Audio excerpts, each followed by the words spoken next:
We are back. Whew. It was a very long break there of roughly an hour. But good to see you guys all back. Really, what we want to do here in this next session is talk about a few things. One, we want to talk about some of the bigger dynamic news that will be coming around, the halving that, of course, is happening 2 hours away. And that's the crazy thing, right? Look at my screen. Halving has just been moved up 40 minutes based off when we left before. So now this is happening technically 2 hours from now.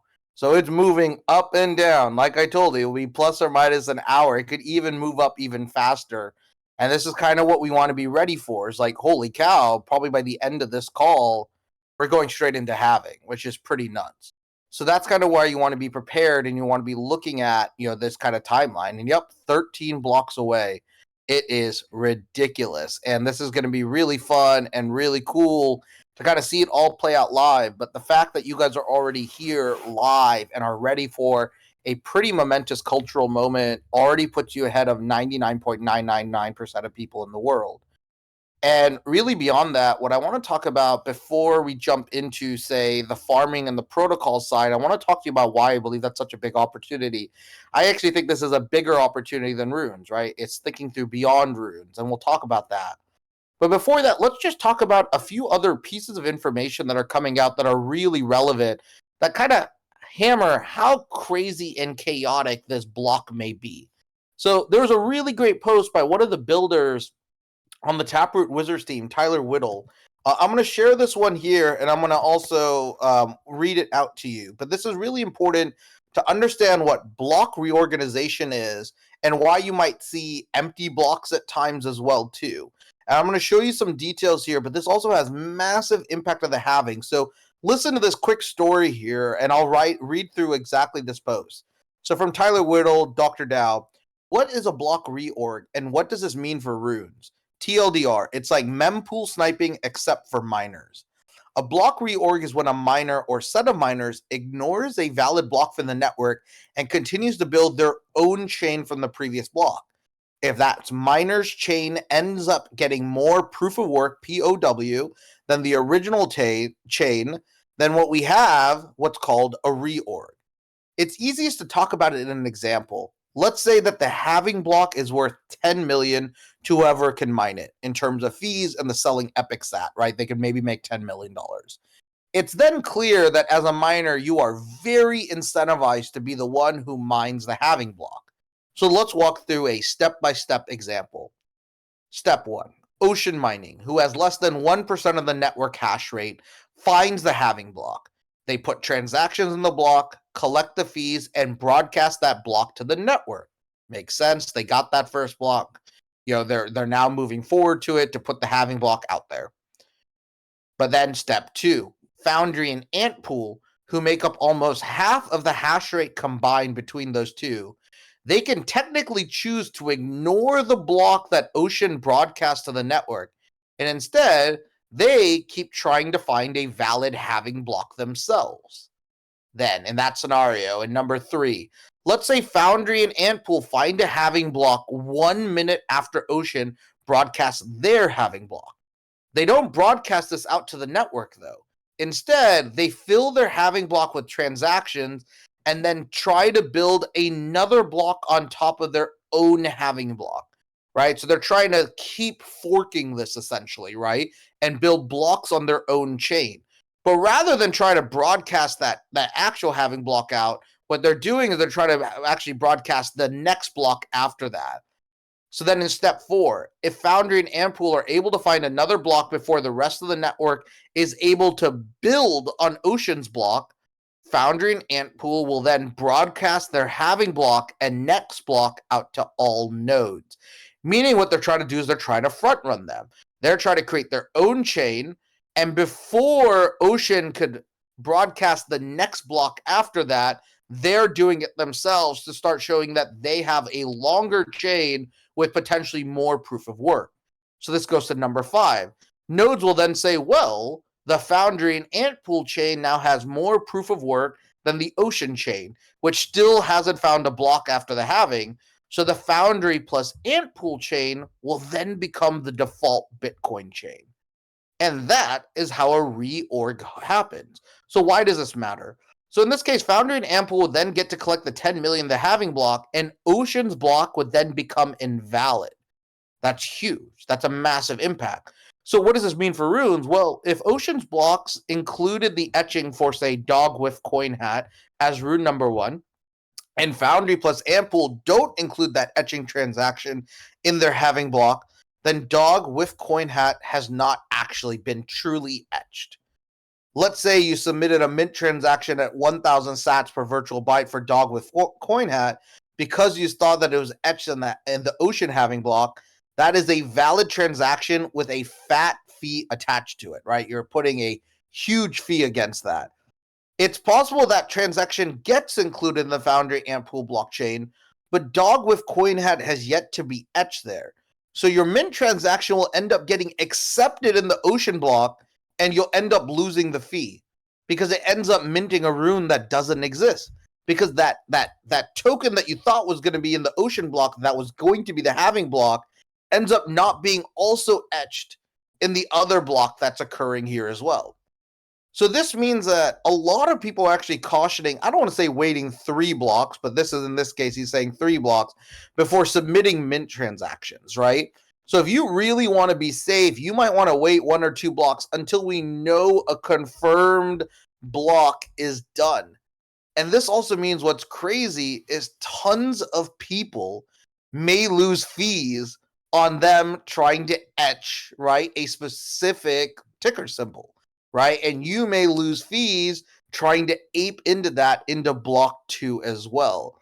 And this is an outlier scenario, but it happens quite often, right? So we could even have a whole nother chaotic scenario, right? Say if we have a scenario where, some miner wins that first block, we get 15 tokens in, right? We're starting to see it get ready to go.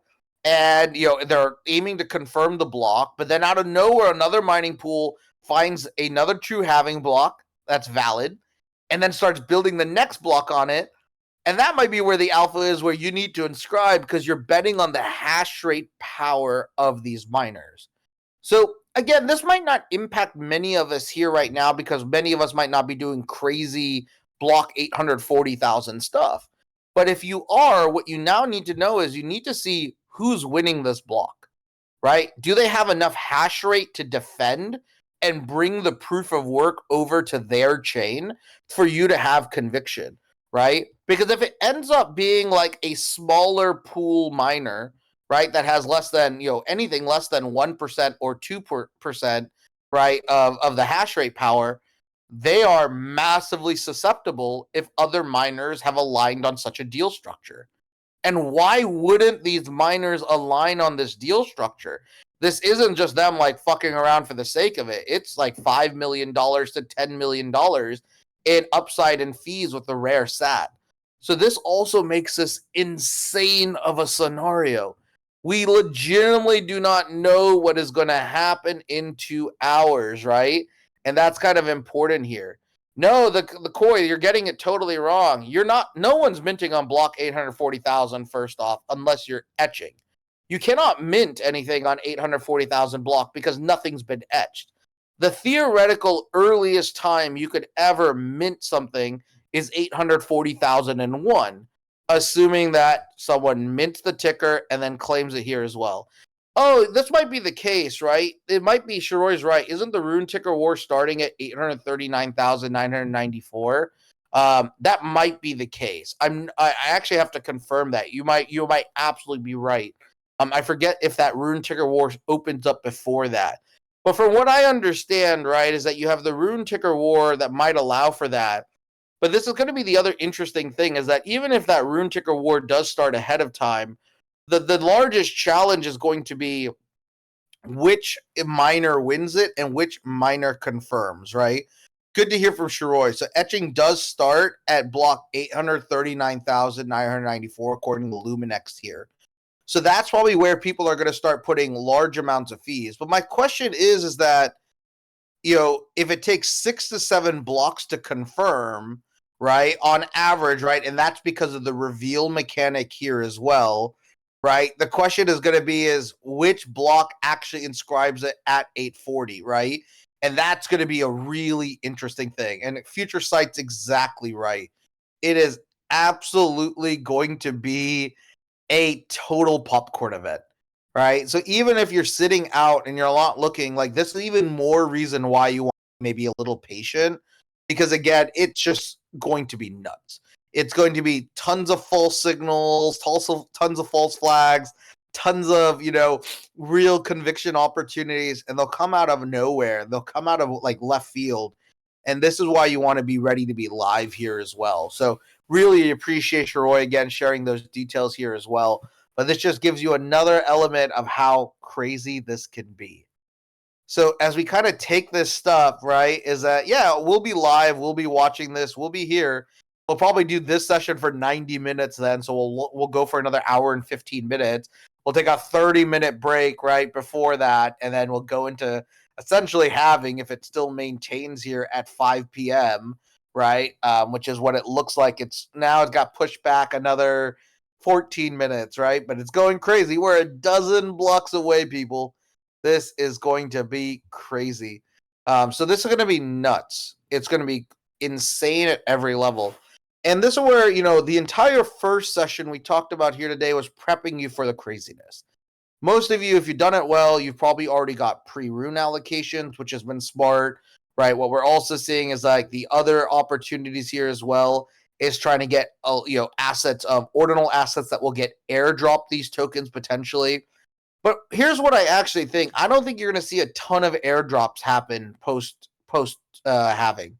Just the cost of trying to distribute to like 20,000 wallets is going to be so stupid, right? Why would these guys be airdropping this?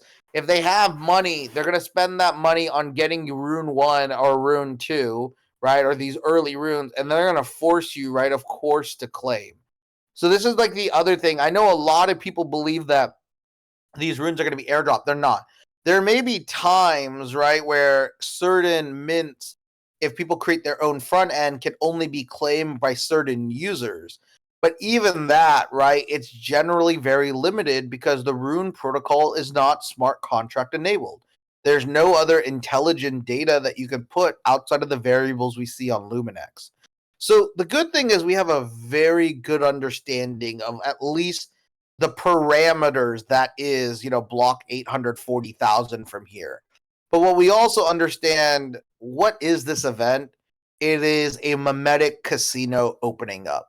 This is straight up just a meme casino with no real utility, all being dropped to you guys to allow yourselves to purely speculate on speculation, right? We're literally speculating on the purest form. The fact that the most intelligent knowledge we have on which rune to capture is purely based off how early they inscribed. Ugh, this is like the world's worst fundamental trading in the world, right? That's why every financial trader who looks at this laughs, right? Because it's all like a fucking joke in regard to what the actual merit is in value. But the merit is simple. It's what captures the attention and the mind share of the market at any given moment.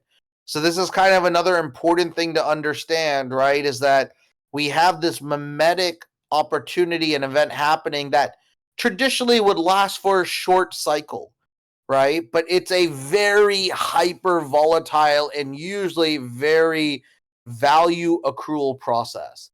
In most cases, most of us will lose, but a few will win really big, right? It'll probably be like a 20-80 scenario here. 80% people lose in this first window, 20% are going to do well, and then, 1 to 2% are going to do very well, right? That's the only way a market structure can work, right? We can't all win through meme coins. It just doesn't work that way, right? But the cool thing here, right, is that what we've known historically through cycles is meme coin launches lead to liquidity events that rotate into fundamental infrastructure of multiple asset classes of that token.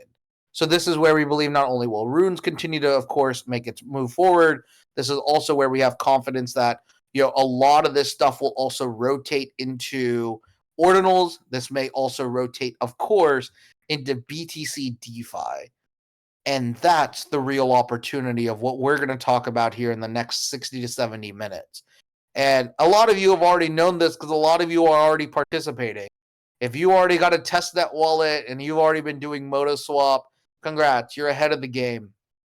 But I want to talk to you why this is an important framework no matter what, because it's the only true value add creation where we can all actually win. It's not like meme coins. That's kind of the beauty of this to a certain extent. And the real reason I say this is that we can all win if we're all early. If we're all early, we are all going to be able to get a piece of a pie, right? And this does mean, right, this is a reason why we're not like trying to massively broadcast what we're doing here. We just want organic users to follow this here as well.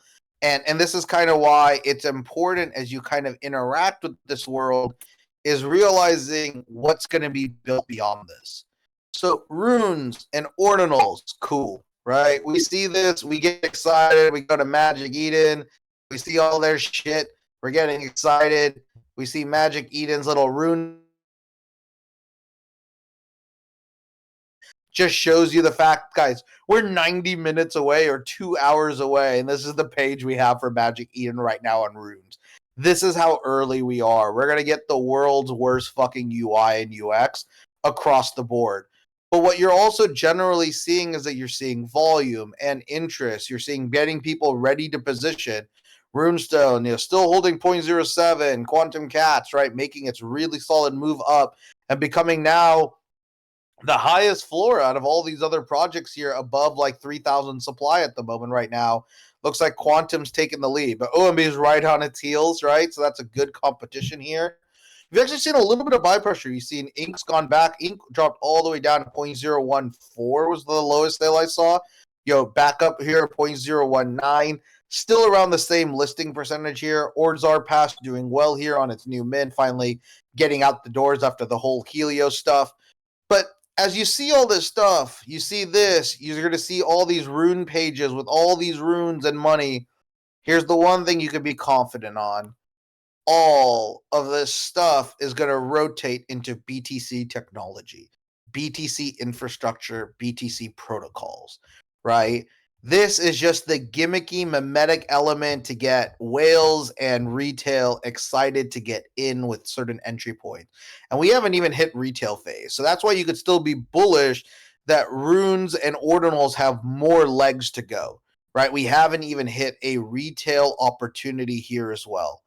But what you really want to recognize here as well is on two things, right? Is that you want to recognize big challenges. Big challenges in this market are going to be very clear because it's going to be massively volatile in the rune and ordinal assets because they're going to slowly start rotating into the entire technology infrastructure that is BTC. And that is the biggest opportunity. And what I mean by that is if I could go back in time and if I had to choose, do I want to become a ETH NFT trader or an ETH NFT or an ETH farmer, protocol farmer? 100 times out of 100 I would have choose protocol farmer, right? It's not even close, right? And it's not even meaning that you have any advantages in the market. What it really is recognizing that it is clear, continuous drip in this marketplace and this value here, which I think is so important as you get to the next level, right? And I think this is also why you want to realize, get ready to this market. The infrastructure is guaranteed to go in value up, right? Like that's what we actually could say is the closest thing to a guarantee. The current infrastructure of Bitcoin is worth $20 billion. It is probably going to go up to 200 billion, if not 500 billion, if not potentially 1 trillion as an asset class, right? And I think this is kind of why I'm really bullish, right, of kind of everything that's happening in this market. It's because it's going to give us tons of liquidity that's going to flow back down to the farms. It's going to flow back down to these new projects that are coming up, and it's going to only make our ecosystem richer. Farmers should be rejoicing for events like this. It brings more users. it brings more activity, it brings more funding. All of these things are going to be massive catalysts to then what are going to be the rise of L2 protocols that come. So why am I so bullish on L2 protocols? Well, for one thing, as I mentioned, it's already a very small market cap as of today. But as I mentioned, I have incredible confidence we follow the infrastructure very similar to that as of ETH. ETH is already the playbook.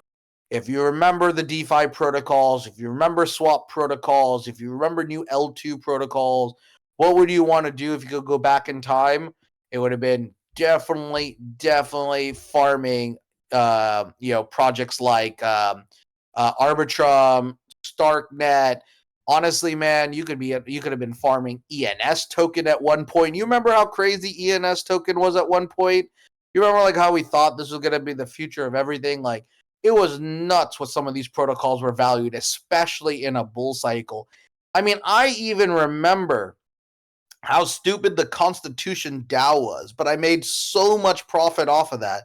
If you guys don't remember, once upon a time on ETH, a DAO formed because randomly, I think it was like Sotheby's or Christie's was actually going to auction off one of like the 14 remaining first edition prints of the Constitution. And then for some reason, we as ETH users were like, let's do it. So we all put in money into this Constitution DAO. We try to bid. Unfortunately, the DAO gets outbid. We don't win. So they're like, oh, what do we do? And they raised like tens of millions of dollars, I believe, right? If I remember correctly. It was like $10 or $20 million, or maybe less. I can't even remember the numbers anymore. Bull era was crazy. But what was crazy about Constitution DAO is that instead of just returning people the money, they said you could return it, or what you can do as well is just turn it into their own shitcoin token, right? Which is amazing.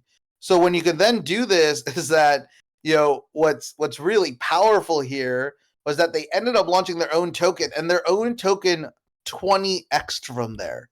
It was so insane, right? It was one of the biggest wins and biggest fumbles I had, and that's a story for another day, because I clicked the wrong button on Constitution DAO on one of my wallets when I was transferring. Lost about 6 figures on that deal. Brutal. But, it was still insane that something as dumb as Constitution DAO was able to get that type of volume. Holy shit. What's going to happen on Bitcoin is going to be nuts.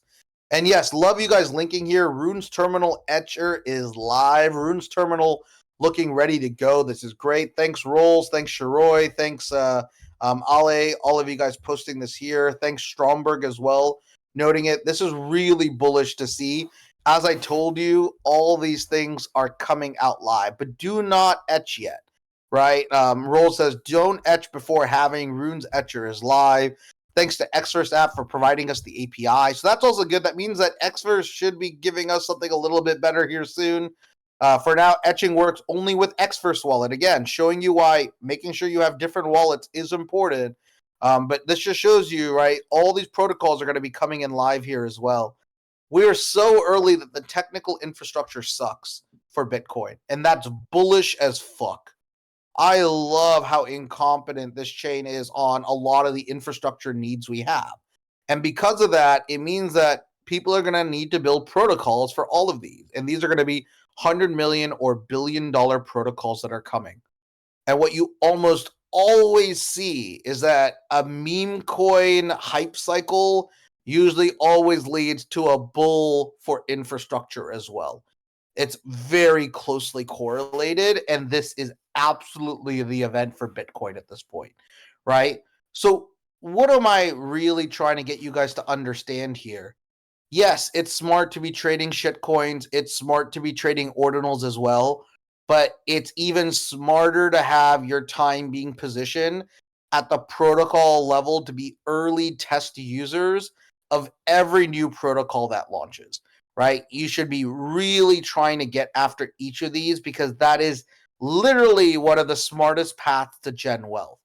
But more importantly, it's a way for you to accumulate wealth in a passive way that gets realized in the future, right? It might be realized in 3 months, 6 months, 12 months, 18 months. And if you keep farming and you put those first 6 months, first 9 months in, what you're going to realize just very quickly, your yield is going to come to you way faster than you expected. But here's the other reason why you want to embrace the farmer life.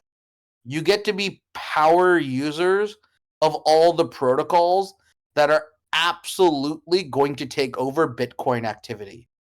Mind you, if you've used MotoSwap and you've gotten hundreds of points on multiple wallets, I'm pretty sure you can use MotoSwap and teach MotoSwap to anyone who ever asks about it. You now know that protocol probably better than most people. And this gives you an unfair advantage on understanding the value of that token if you were to get it airdropped in the future. But it also gives you a value to be able to deploy on that protocol if other liquidity opportunities are presented, like CBRC20 tokens. You truly go from farmer to what I call like explorer / pioneer after you hit about 10 protocols, right? Once you are able to get exposure to 10 protocols, you have a real portfolio being formed, right? And that number mirrors how angel investors think, right? Private angel investors think about their portfolio. If you're absolutely going to come into this market and be really, potentially you want to participate in a meaningful way as a farmer, you can't just limit yourself to only exposure to one or two protocols. You need many because the hit ratio is all over the place.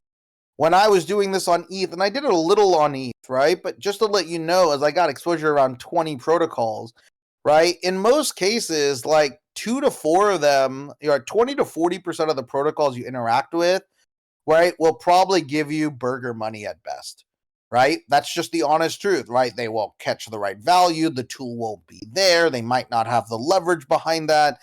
It'll be burger money, right? Then another 20 to 40%, right, are going to be stake money. They end up getting you $1,000 here and there in total. And if you do 5-10 wallets, you might get 5-10,000. You get really good stake money for a couple of weeks, right? Which, if you do multiple wallets, which is great and why we recommend it. But then about 10 to 20% of your plays will be wealth monies. I don't want to say gen wealth monies, right? And that's where you could be getting $2,000 to $3,000, if not $5,000 of yield per wallet if you got those protocols right. And that might sound insane, but this has been happening for the last 3 years. If you did Aptos, if you did Uniswap, if you did Starknet, if you did Arbitrum, if you did IMX, and you did 10-20 wallets, ooh-wee, you could be riding in a new now, whatever you desire to put your money into, and you could have printed. And not only could you have printed, it also keeps going as of more recently. There are tons of things to farm on Ethereum right now, right? If you hate yourself, you could go do GameFi farming like the Exterio crap, right? If you're still interested, there's Blur Blast farming, which is still very compelling and very interesting. There's now new staking protocols. You're going to see stuff coming up on Base and Sui and a whole bunch of other stuff. Lots of stuff is happening. And that's so bullish for us on Bitcoin. Because Bitcoin, it's just getting started. We're going to get all these protocols and you're going to get it from day zero, which means that new Uniswap opportunities will be coming here, right? You want swap protocols, right? You want exposure to bridge protocols. You want exposure to infrastructure protocols. You want indexer protocols. You want trading protocols. You want lending protocols. You want minting protocols. You want all of these things here as well. Boom, you could be absolutely killing it on this front. And in my opinion, I actually think all the farming on other chains is going to massively decrease in value while Bitcoin surges in the next couple of years. It is the truest place where infrastructure is needed, and it is the truest place where like the most upside exists, right? And this is the other beauty thing, is that you're actually utilizing these products, so it doesn't feel like the world's shittiest farm. Like, if you really want to shoot yourself in the head, like, go try Exterio.io's and go do Paleo's farming. It might be the dumbest fucking thing I've ever interacted with. It's a total waste of time. Honestly, it's like they're trying to make fun of me. Like, they're like laughing that we're trying to get through these actions, and they can't believe we stupidly are putting AI prompts to the dumbest scoring engine I've ever seen in my life, and we're still doing it. because that's the truth on ETH. ETH has proven you can make anyone farm anything. And this is beautiful because ETH is trapping 90% of the market, right? It is literally the most bullish thing I can tell you here right now is all these ETH miners are not going to go, a lot of these ETH farmers are not going to go set up onto Bitcoin and learn all this stuff again. If they've already built their farming infrastructure, a lot of them are locked in. Don't get me wrong, some of the really smart ones are knowing that they need to get exposure to Bitcoin as fast as they possibly can. But a lot of them are just absolutely being dumb about it, right? Because it's a lot of work. You get scared, right? And you get worried, right? Because you need to reset all of your infrastructure. And that's bullish for us, all of us who are starting on Bitcoin. It means everyone else is going to be delayed. A lot of people are going to miss this window because they can't see past this. And dude, just look at the people who are even in this chat, right? Which I love. A lot of them are still even struggling with a lot of the terminology because it's a lot. It's a whole new language framework. So even when you're spending dozens of hours, it does feel like you're a little step behind. Even me, I spent hundreds of hours. And there are questions you guys are even noting that I don't know. Right? Like I have to figure out stuff. And that's also another bullish sign. Bullish sign is when no one knows what's actually happening or there's this element of more information accumulation. It becomes hurdles for the rest of the market, right? And that's the honest truth. And you're right, Ordinals is not the easiest to onboard. These UX tools still kind of suck. These wallets kind of suck, right? Everything kind of sucks, right? And because of that, right, what you'll realize, this is your advantage now long term. Everyone has a learning curve, and as fast as you lean into it right now, the more you're going to get out of it, because here's the best alpha. As soon as Rune Protocol goes out, get ready for tons of farming campaigns. Tons of projects are going to be coming in. And a lot of them are also going to be leveraging free testnet plays, which is bullish. You don't need tons of stuff only on mainnet as well. But of course, for those of you who are dolphins and whales, holy shit, I would absolutely be putting a little bit of money into certain stake positions, right? We talked about BounceBit. I put $1,000 into that, or what? Yeah, I think 1,000 USDT I put into that, only because I'm staking for technically a month, but it's probably 2 months knowing them. And I'm betting on them because they have Binance Labs, right? And it's a meaningful protocol that I think will have value as well. So for me, I know the amount of people who are even farming on Bitcoin is relatively low, right? And then more importantly, there's very few of those farmers who are also going to have $1,000 liquidity. So I'm going to try to do that and optimize points on as many of these protocol frameworks as I can. And this is the real gold and future. And this is what Ronin's going to become. Because what's brilliant as well about this, as I mentioned at the start, all of you have access to this. We don't need to gatekeep any of you from this. We don't. All of you could join MotoSwap right now. And guess what? Every single community member here will be supporting you each step of the way, which is a really bullish thing as well. And we are getting very close. So let's quickly check in, and then I'll go through this L2 watch here, and then I'll share a couple of the research tools we've talked to, including Chimera's Bitcoin layer spreadsheet, and then I'll show House of Chimera's Twitter as well for you guys. But let's go check. We are 9 blocks to go. We are an hour, 30 minutes away, potentially. This is the only time where the countdown timer changes dynamically. But this is also the beauty, because you could understand how the blockchain is different. So as we look at this, right, it's just sneaking in on 420 UTC. It is pretty hilarious, right? We had 420 pretty much line up, and we had, we're now into 70 million inscriptions, but we had 69 million inscriptions. Like, could it be any perfect? Like, it still blows my mind how dumb our mimetic culture is as well, on how it all plays out into this halving. Yeah, it absolutely feels like a simulation, man. But I love it. But as we see all of this, right, this is what I want you all to realize. There's going to be plays here, of course, these next few weeks. There's going to be plays here on day 0, right? On block 840,000, and we'll be watching it live here too.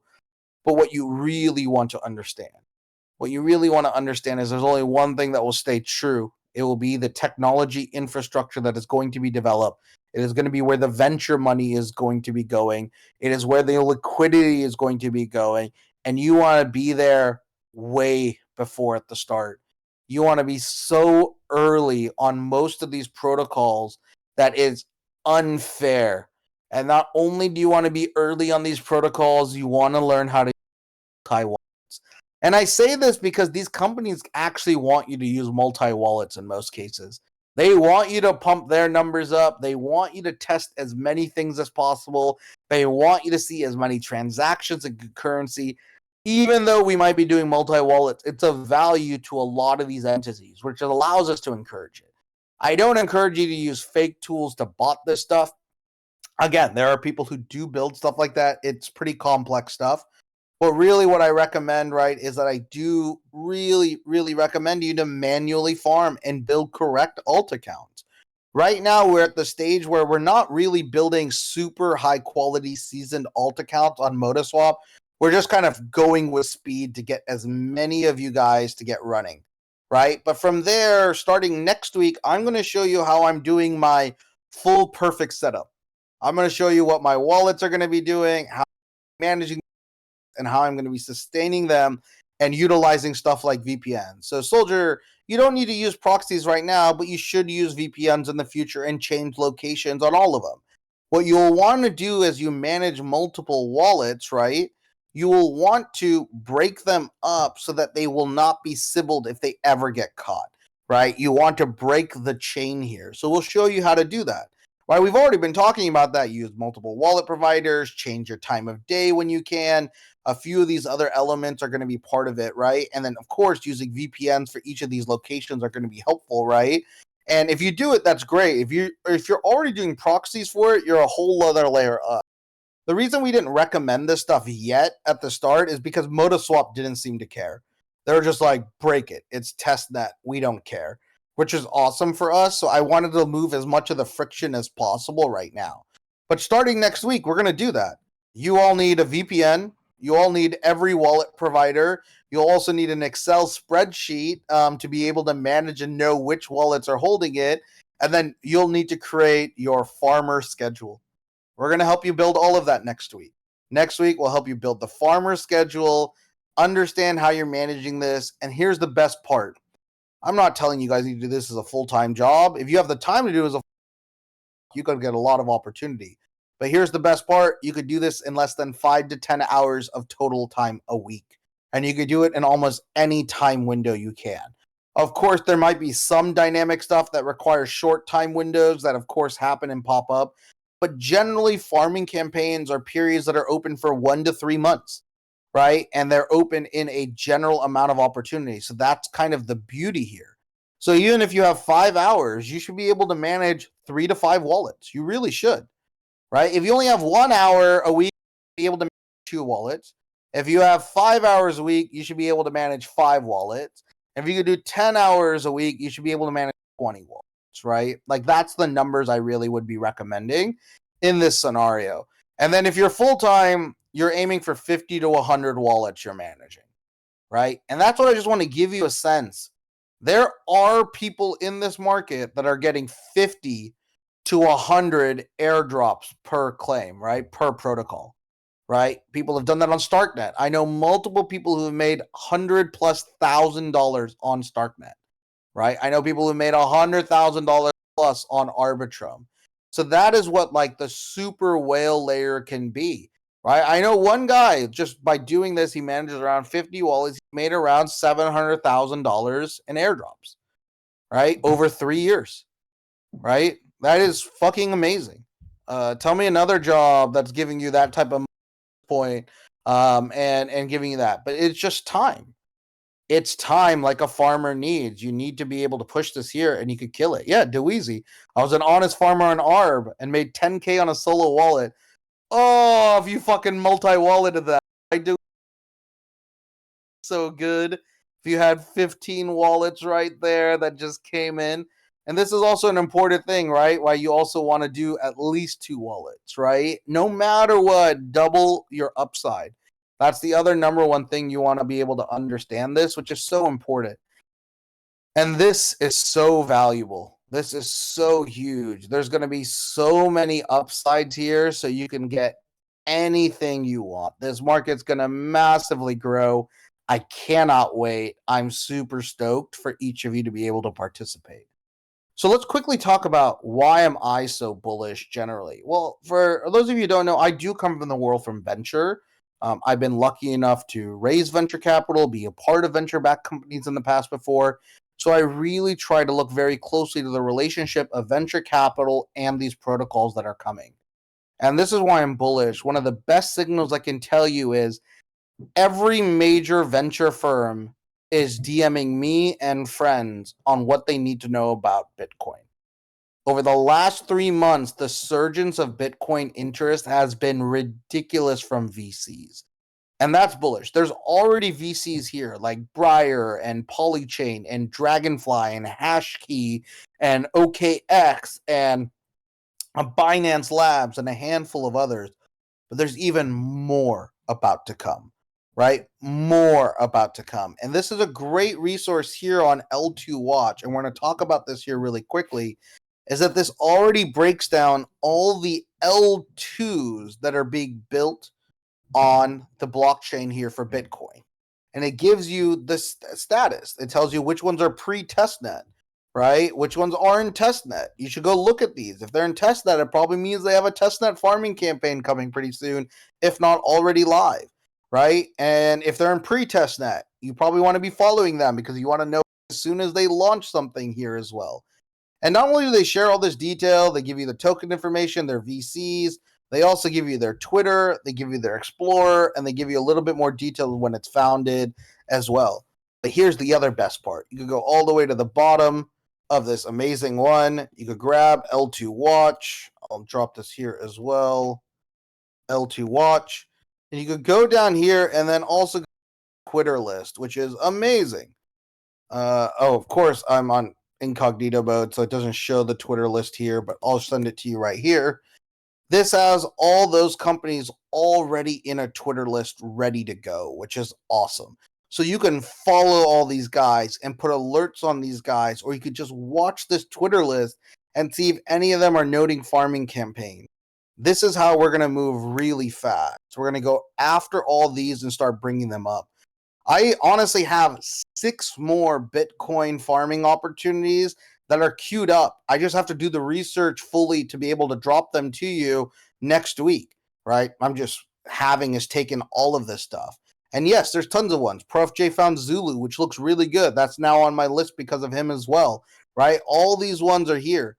And here's the crazy thing. These are just Bitcoin L2s. This doesn't even include all the other protocols. So this doesn't have swap protocols, bridge protocols, liquid meta protocols, right? Like new token standards. There is tons of stuff, right? So this is kind of why I hope you all understand that as this market opens up, there's going to be hundreds. By the end of this year, there will be 100 meaningful protocols to farm. And of those 100 protocols, 10 will probably be worth $1 billion or more, right? And realistically, 20 to 30 of them should be worth $100 million or more, right? And that's kind of where this gets really exciting because those could all be elements that you can have upside to. And we talked about this, right? We talked about that there's probably, here, I'll do the bad napkin math again here at the moment right now. I asked you guys how many real users do you actually think that are actually in Bitcoin. Some of you said 25,000, some of you said 30,000, some of you said maybe 50,000. So we took like that number of 50,000 and then we said, okay, assume that maybe this market doubles in unique users throughout the end of the year, assuming there's not a retail boom, right? It's just kind of an organic growth and boom. You might move to 100,000 unique users, right, in Bitcoin. So let's use that number. And then what we also believe is that based off the current market, we're worth around $20 billion of infrastructure. If we maintain the same ratio of what Ethereum infrastructure is worth to its market cap, it means that Bitcoin's market cap should actually be close for infrastructure closer to $800 billion, right? Meaning that it should be way more. But let's just kind of use $500 billion as the That's how much Bitcoin infrastructure should be worth over the next 3 to 4 years. And this is exactly how VCs are thinking, just to let you know, like generally here on as well. And this is kind of why it's so important to recognize is that all of these opportunities are going to be coming in live, and you'll want to know all these details and like the back of your hand, right? And then you want to start estimating this. So let's assume $500 billion of infrastructure will get built over the next 3 to 4 years of new companies. And there's 100,000 users, right? So if we just do a super simple number, right? 500 billion divided by 100,000, you get a very interesting number. What this number technically says is that per user, there should be $5 million of enterprise value created per user. This doesn't mean that you each are going to make $5 million. I want to be very clear, right? What this is saying, though, is that this is traditionally what the market cap alignment could look like in that window. And you can move these numbers up. Maybe you think it should be 250,000 users or 200,000 users, right? So if it's 200,000 users, right, this would be divided in half, right? So we'd be down to, instead of 5 million, let's clear this and make it to 2.5 million. I'm going to take the smallest numbers we can to make you guys as convinced as possible, right? So let's do 2.5 million now is what is average going to be created in market cap. What we've seen historically, right, traditionally is that airdrop tokens are usually given about between 5 to 20% of the supply of a lot of these projects. It could be even lower, sometimes 3% as the market more matures, but in the early days, it tends to be very frothy.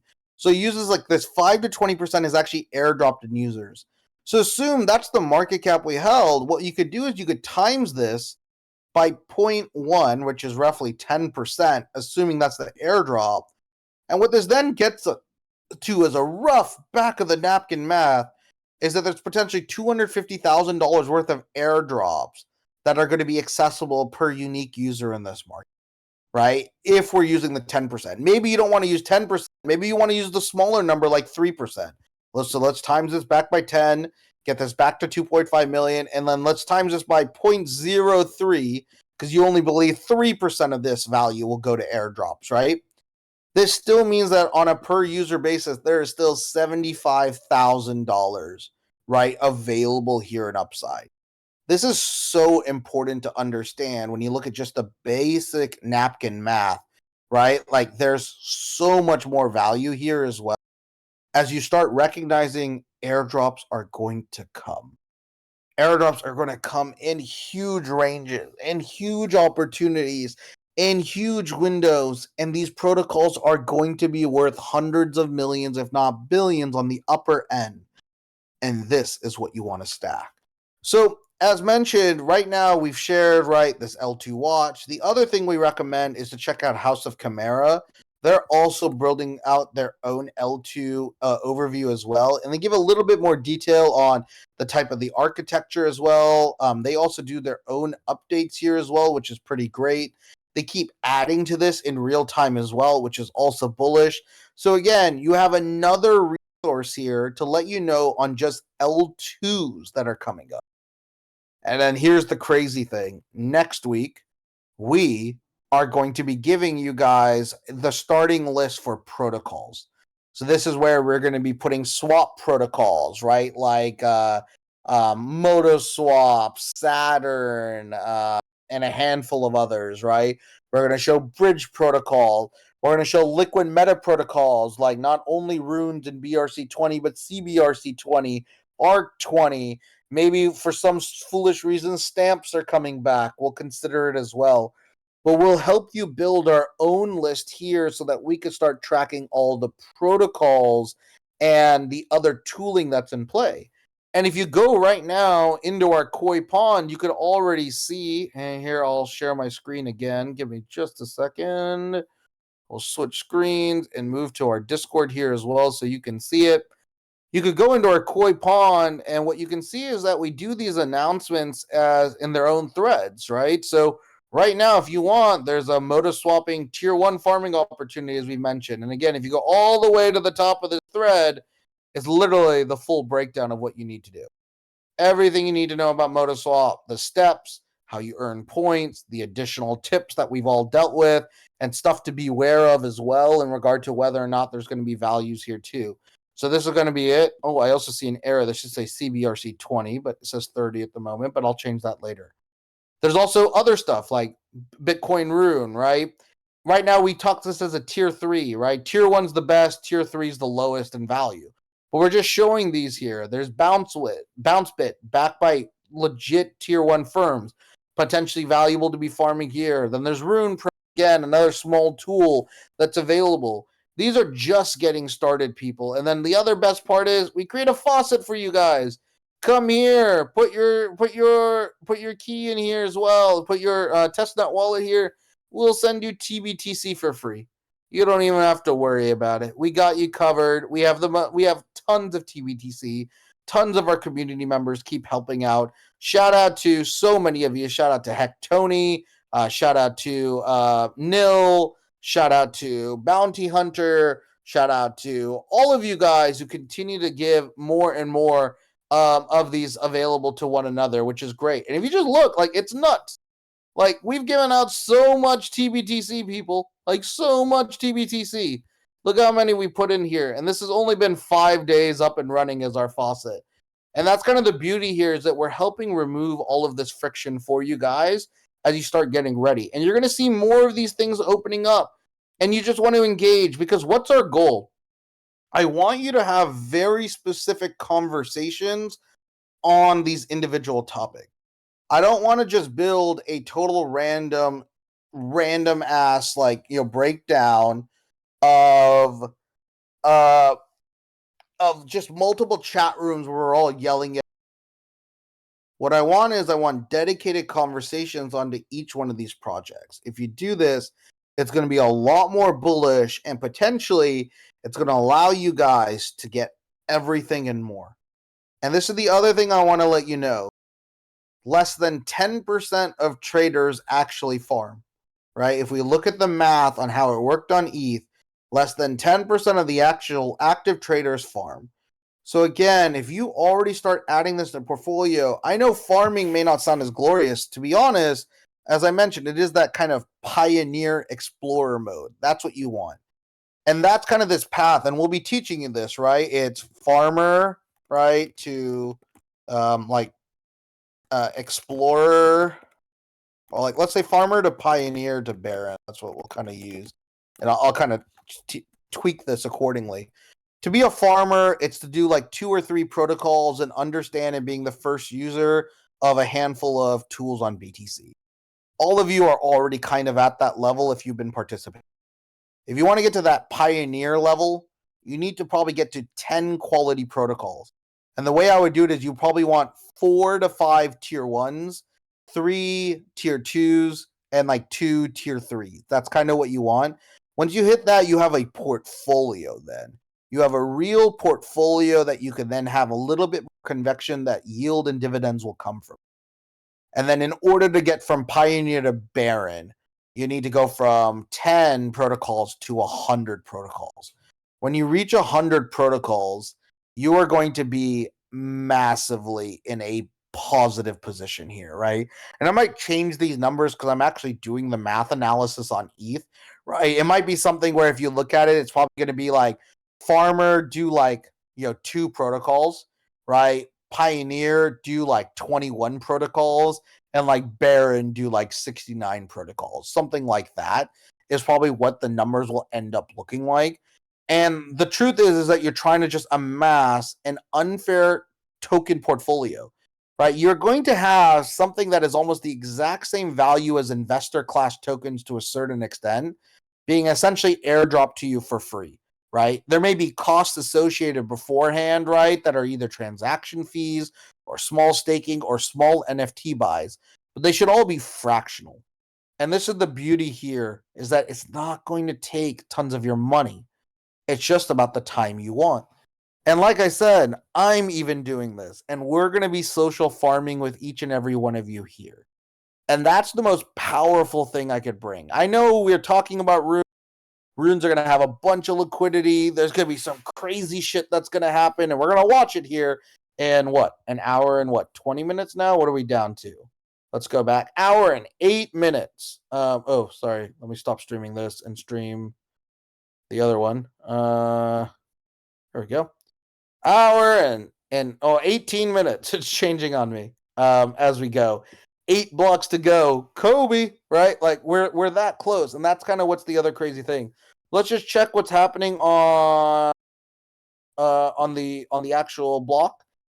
Oh, okay, so that's going a little bit higher here. Oh, I wonder if our boy Debussy got through. I think he probably got through in one of these past blocks. Debussy, are you here? Are you here, my little Debussy? He got it? Okay, awesome. Great. Yay, you got through. I'm glad. Lord knows. But now you learned a valuable lesson. Don't use Magic Eden Wallet because you can't fucking speed up sometimes through it. Really annoying, but I'm so glad.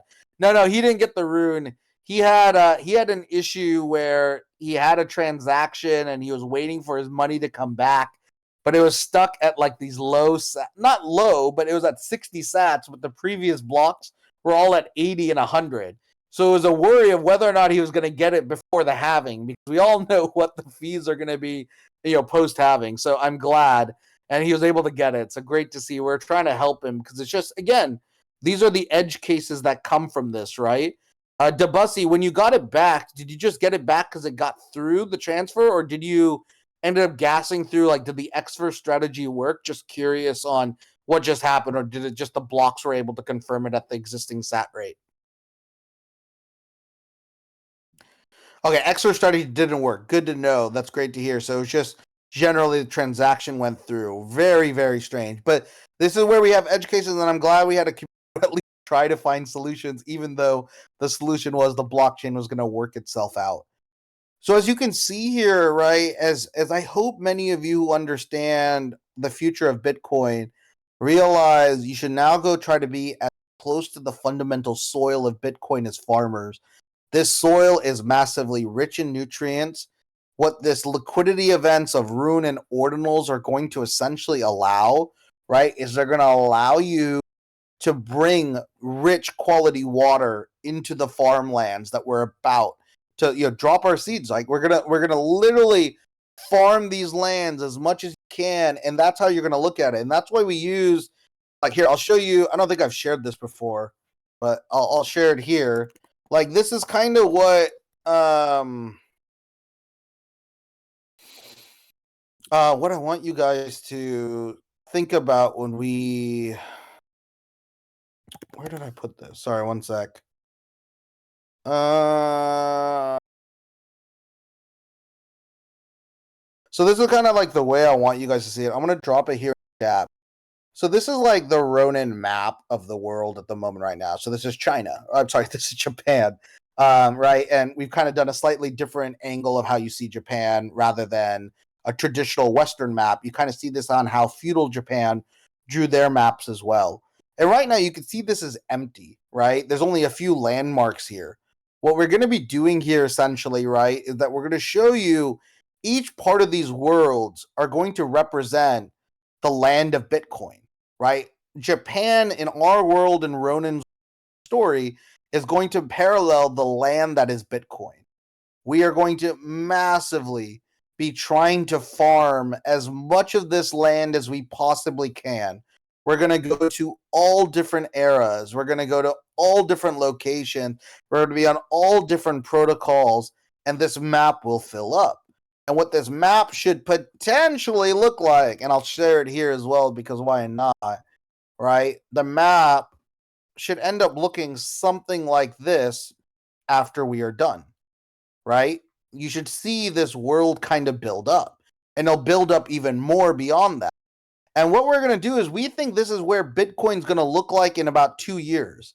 And what we're going to do is we're going to own the infrastructure and own pieces of these lands as barons, right? Right? We're going to own this before all this infrastructure comes up, and we're going to make bank. We're going to make upside on this, and we're all going to get allocation to it. And we will have one of the deepest portfolios in Bitcoin, period. That's actually what we're trying to do here. We're giving you the widest, diverse, and potentially deepest portfolio you could potentially assemble for the future of Bitcoin. And this is what we want our world to feel like. This is where we want the rich world of Japan and Ronin samurais to exist. And, there will be more of this role playing and storytelling. I haven't incorporated as much because Lord knows it's already difficult enough to understand Bitcoin and the halving and all the shit that's happening with runes. But there is real deep story, deeply connected to everything we're doing here within the samurai world and the Bitcoin world, right? And this is going to be a really important thing here as well.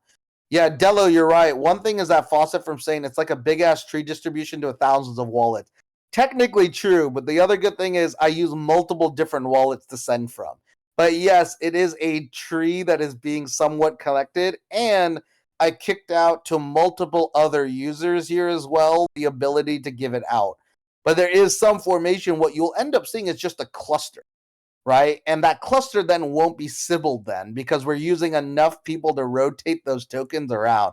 And we're always thinking about that as ahead of time. But this is also why we tell all of you the wallets you've created are not your final farming wallet. Your final farming wallet start next week, right? Your final farming wallets, we're going to show you everything you need to do, especially for mainnet, because we do want to expect, right, Sybil checks for IPs, Sybil checks for location, Sybil checks for time of day. And I'm going to show you all those ways these guys are trying to run filters against you so that you could best be prepared for it. But for now, you're absolutely right. What we started with is more of a short-term play, assuming the market's not going to care too much in testnet. And the real reason for that is that, Sybil filters take a lot of time to be able to build history against in order to actually ensure that you're getting the right wallets. And most of these companies don't care. And that's the other advantage. So as we share more spouts, I have to create a new wallet for those spouts. So I have 20 different wallets now that hold 50 to 100 BTC each. And they've all been different transactions over different times of days, and they'll be all activated at different windows as well. And the idea is that I want to make sure that we also have clean spouts for our community too. That could be really valuable as we start getting more TBTC claims. And in the end, we're going to start showcasing your testnet wallets are going to be some of the richest testnet wallets out there. And that's the other thing. You guys are all becoming testnet whales. A lot of you have more testnet transaction history than 99.9% of Bitcoin users today. That's very meaningful to a certain extent, assuming that none of this stuff gets erased somehow in the future. There's some weird threats and stuff like that because a lot of BTC maxis don't like us doing our crazy shit on testnet. But assuming it is all good, it is all set, right? What we're going to realize is we're going to have tons of leverage by building this stuff up now and getting our wallets ready. And that's the beauty of all of this. So I know we have ordinal assets, we have PFP assets. We'll probably do some weird stuff with runes in the future, but all of that is secondary. What is the actual primary thing about this community? It's this. It's getting ready for the farming era that will be the greatest farming era probably in crypto future history. I don't think you'll ever see another thing like this again. And because of that, we all need to grab our fucking pitchforks and be ready to go, right? That's why you want to already have set up these wallets. You already want some BTC in those wallets. You want to keep getting all that upside here because guess what? 99% of the market won't do it. Every new hurdle is an opportunity for you as a farmer. Every little stop in the network is another opportunity for you as a farmer. It may feel frustrating, but the real alpha here is being able to keep that mindset and knowing you are truly becoming a pioneer. You're truly becoming one of the first to experience these products and be able to be the first to be able to claim the upside of these products when they do inevitably go to a token framework, right? And they will all go to a token framework, right? Which is nuts. Yep, testnet's crazy, guys. That's why we grabbed a bunch of stack of BTC. As you know, if you just get those little spouts of faucet, it's brutal, right? But same thing. If you even want to be more protected on your wallets here as well, buy some BTC yourself. Sorry, TBTC yourself. add those into your standalone wallets. A lot of whales have done that in this community, right? You could always take that next step, and we're gonna always get you there. And it's cheap, exactly. Do easy, $5 is 7.5 BTC. Right, I have like now 1,800 BTC, I think, now in total. I grabbed some more yesterday. I think it maybe cost me like, I don't know, $300, $400. I don't even think it was that much. $200, right? Something like that. I got to go count all of it. It's not that much money. And you don't need that much. Honestly, what you need is like $10 or $20, right? Which is really, really easy for a lot of you to have access to as well. You might now need to wait, but the good thing is you could buy TBTC without paying BTC fees. You could pay on AltSwap Altquick for with AVAX or ETH, right? Really easy to use, really simple tool. Yep, Dweezy just linked it here as well. I know those images look shady, and I know when you land on quick, it'll look like you maybe jump back into the 1990s, but ooh-wee, this is the absolute way to get through this, and it works incredibly well, especially if you're using non-BTC to fund. Like, you should use AVAX or ETH. It's way faster, and you'll be able to get your assets here as well. So, guys, as we step back, why do we want to all care about farming? It is the surest way to round out our portfolios, if not make it the primary composition of our portfolios. That is incredibly bullish in this market. Outside of that, right, as we kind of lean, become power users of these tools. Do you know how many people are just complaining about Bitcoin wallets and UTXOs? Oh, if they hate that, come over to testnet and watch testnet go down. Or watch testnet spike to 150 sats when all your stupid transactions are queued at 13 sats. You think those same people are going to be able to power through this shit? Fuck no.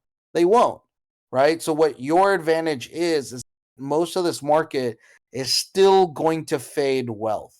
They are still going to fade wealth because they don't want to do the simplest tasks here. And everything we're telling you about farming, you could currently do for less than $50, right? Honestly, you could do it for $0 at the moment now because we give you the TBTC. But essentially, it is all being done with a desktop or maybe a mobile wallet if it does work for certain partners. But remember, Unisat is required for a lot of testnet-only projects, so just know that. But, there is going to be mobile compatibility. Right now, we're on desktop here at the moment. If you can do that, you will win. And exactly, Angry Crab, you will be immortal to this pain. That pain will look great when everyone asks you, how the fuck did you afford this trip that you just took? And you could literally say farming. You will be potentially one of the most compelling upside farmers of the new era, but you will also become super users of the protocol. And then the other real alpha that comes in here, right? This is kind of why I think it's also so important, right? Is that you also have an unfair advantage of understanding what those tokens will be worth. Because that's where you could also make more gains. Because the question you're going to get when you get these tokens is, you dump them or hold them, right? Or which one of these are going to moon. And that's where another leg of value gets to kick up. And you'll have exposure in it. And this is the other major insight we want to remember for both farming and Rune Protocol as we lean into it, is always leave a moon. The reason I love Bitcoin is that I know there are billion-dollar outcomes that have not even been started yet. I know there will be 100x outcomes that are going to be realized at a way faster rate than probably any other chain, right? Actually, I'm 100% sure. Like, I'm not going to say I'm 100% sure. I have full conviction that Bitcoin is going to provide the largest upside opportunities of 100x's moving forward of any other chain. This is the place I want to be. This is the place I want to capture. This is where I'm going to build the greatest inventory bag of them all. And the best part about all of this, I should probably be replicating myself 10 to 20 times. If you realize that, that's the other amazing thing. 90% of people won't do this shit. And the best part is that for those 90% who don't do it, for each one of them, right? And then you'll represent that with your 10 wallets to capture what they missed out. This is the other real win here. This is a market that will continue to incentivize multi-wallets. This is a market that wants you to do as much activity on their chains, regardless if you're a unique user, right? The only times you might run into issues if KYC is included. But worst comes to worst, when KYC comes, this is where you get family members to KYC with you on as many of the wallets as you can, right? And that's kind of the nice thing, is most of these don't require KYC. Most of these, Bitcoin's purity should not include KYC, right? Ethereum's way different. Bitcoin has privacy truly built in at its core, right? And that's the other bullish thing, is that you'll see less KYC on Bitcoin than probably any other chain. I don't think that means there'll be zero. I think there will be, of course, entities that will need to be able to allow the sale of the tokens, but farmers almost will never need to KYC. And that's the beauty of this ecosystem here too. You should be able to have tons of compelling upside, tons of unfair advantages, and most people aren't even looking at this. If you want to just a little proof, and we'll end here and we'll take like a 30-minute break or 20-minute break as we take in the halving, as I just need to grab some more water and some food. I want you to realize, just go talk to other people in crypto communities and just ask them, have you heard of this L2? Have you heard of CBRC20? Do you even know what ModaSwap is? Do you know of any swap protocols?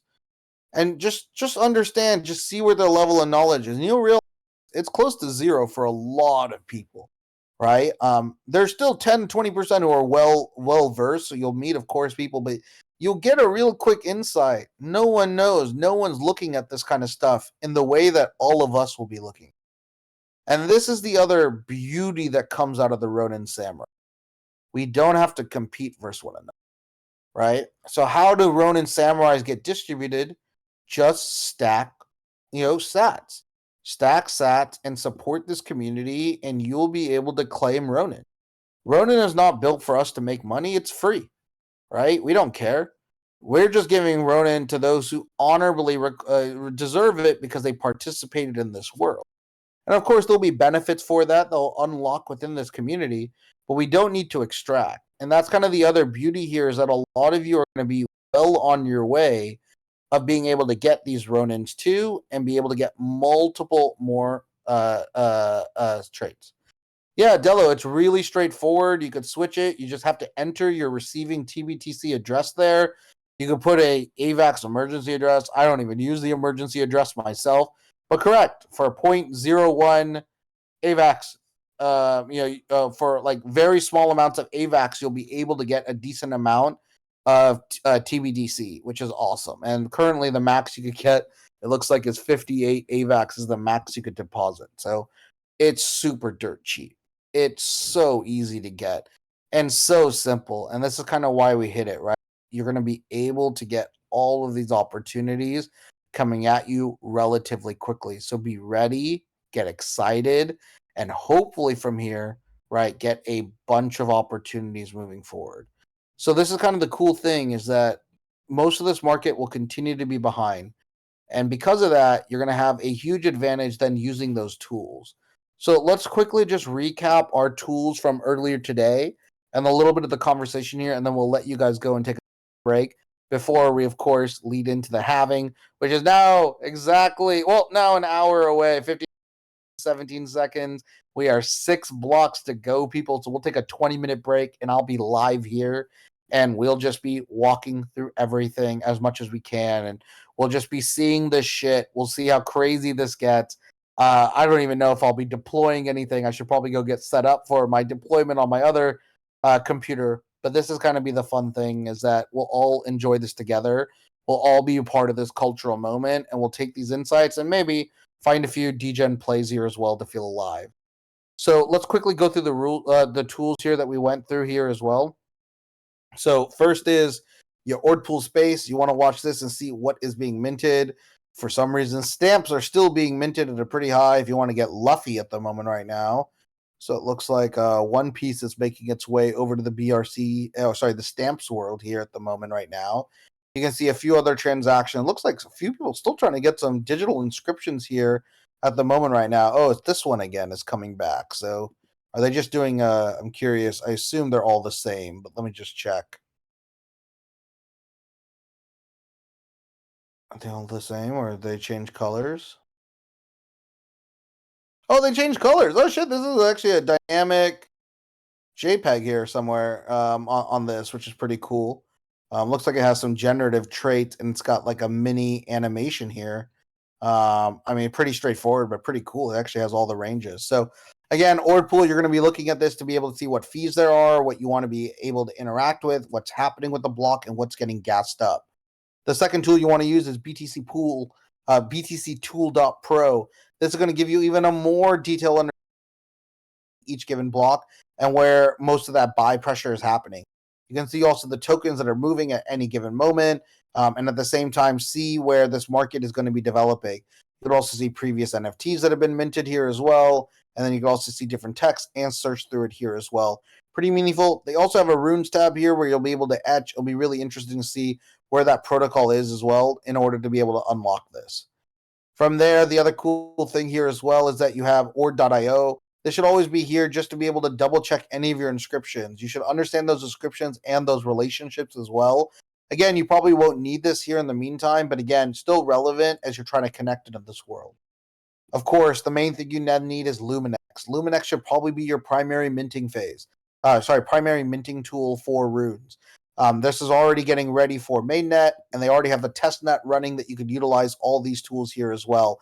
Definitely have it ready. As a backup, also keep an eye on Xverse and what their mint structure is going to be here for runes. Although we haven't gotten another larger update here, I do expect them to update this a little bit more for us to be able to participate here as well. Aside from that, you want Magic Eden up. You also want to see the correlation of what's happening in the last 10 minutes and what's going to drive the buy pressure up. Holy fuck, Runestone dumping down to 0.061. Is that just one person who put that? No, man. People dumped really hard, which is pretty crazy.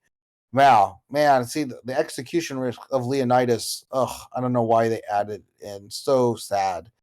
I should have probably dumped them all at 0.072 yesterday, but I'm sadly still holding on. But again, you want to see this because you want to see the price action. You'll primarily be jumping between 10 minutes and 1 hour tabs. These will be important. Look, even Prometheans has dumped quite a bit here as well. People are trying to get their last liquidity out here at the moment, now down to 0.026. Pretty interesting here as well. It looks like people are still trying to find their liquidity wherever they could go. RuneBub still holding around 0.12. Bitcoin Puppets at 0.385. Node Monkeys at 0.385. Wizards of Ord dumping here a little bit as well. 20% was at 0.047 earlier today when we first look at it. Tiny Viking still holding, but again, we want to be coming in here to check out all these details too. Outside of that, there are a few other bonus tools. You should also have Twitter and Discord up, so you should understand the social commentary. That's also the important thing. This is a memetic launch, which means that we need to see what is the mind share of the memes that are capturing, what are the memes that are capturing the mind share of the consumers. The better you understand it, the better you'll know where to ape and when to ape. There's a few other cool tools that we shared. There's runealpha.xyz. Hopefully they'll have better infrastructure here. We have Rune market cap that's probably going to be showing a little bit more detail as we go into the runes. We also have Runes Terminal where RuneScan should be jumping up here as well alongside Runes Escher. So you could be able to push these out. This is from the team at RunePad and Runes Terminal in general. There's also RuneScan. If you want to see all these details here as well, they should hopefully allow you to be able to navigate this. This is again from the Rune Terminal team. But the one tool that I'm really waiting for is will be able to go ready for mainnet. Their testnet is already up here as well. I'll show you what their testnet looks like. Already looking pretty cool here. Let's refresh this. Ooh, look at how many test runes just got added in the last few hours. 1,600 people just tested runes. So again, now it went from 2,100 to 3,700 here. Looking pretty cool here as well. You can kind of see all these details. Ronin Samurai, 20%'s been minted out, people. You guys are missing out. We're high on this list as well. We should all be minting. Here, I'm going to mint the Ronin Samurai again. We're one of the few who actually put in pretty cool documentation here as well. But again, already running. You should be able to utilize all these tools to understand how this is playing out. We'll be following along it live. Outside of that, those are probably all the core tools that we want to see. The other feedback that we heard here today is that, again, be careful about this first block. If you are aping, you just want to make sure that the first block is being mined by someone who has meaningful hash rate power. If they have hash rate power, we know that they could defend the proof of work leverage here as well. If it ends up being a smaller pool, you should be hesitating and maybe not aping that in as well. This means that you could potentially get in a weird situation where the blocks get reorged and all of your fees get consumed into runes that were never created, right? Which would suck. But those essentially your fees will be eaten on a reorg. This could burn a lot of people, so we want to really keep a close eye on this. This would be a worst case scenario. I hope this shit doesn't get reorged, but remember, $5 to $10 million is on the line with miners.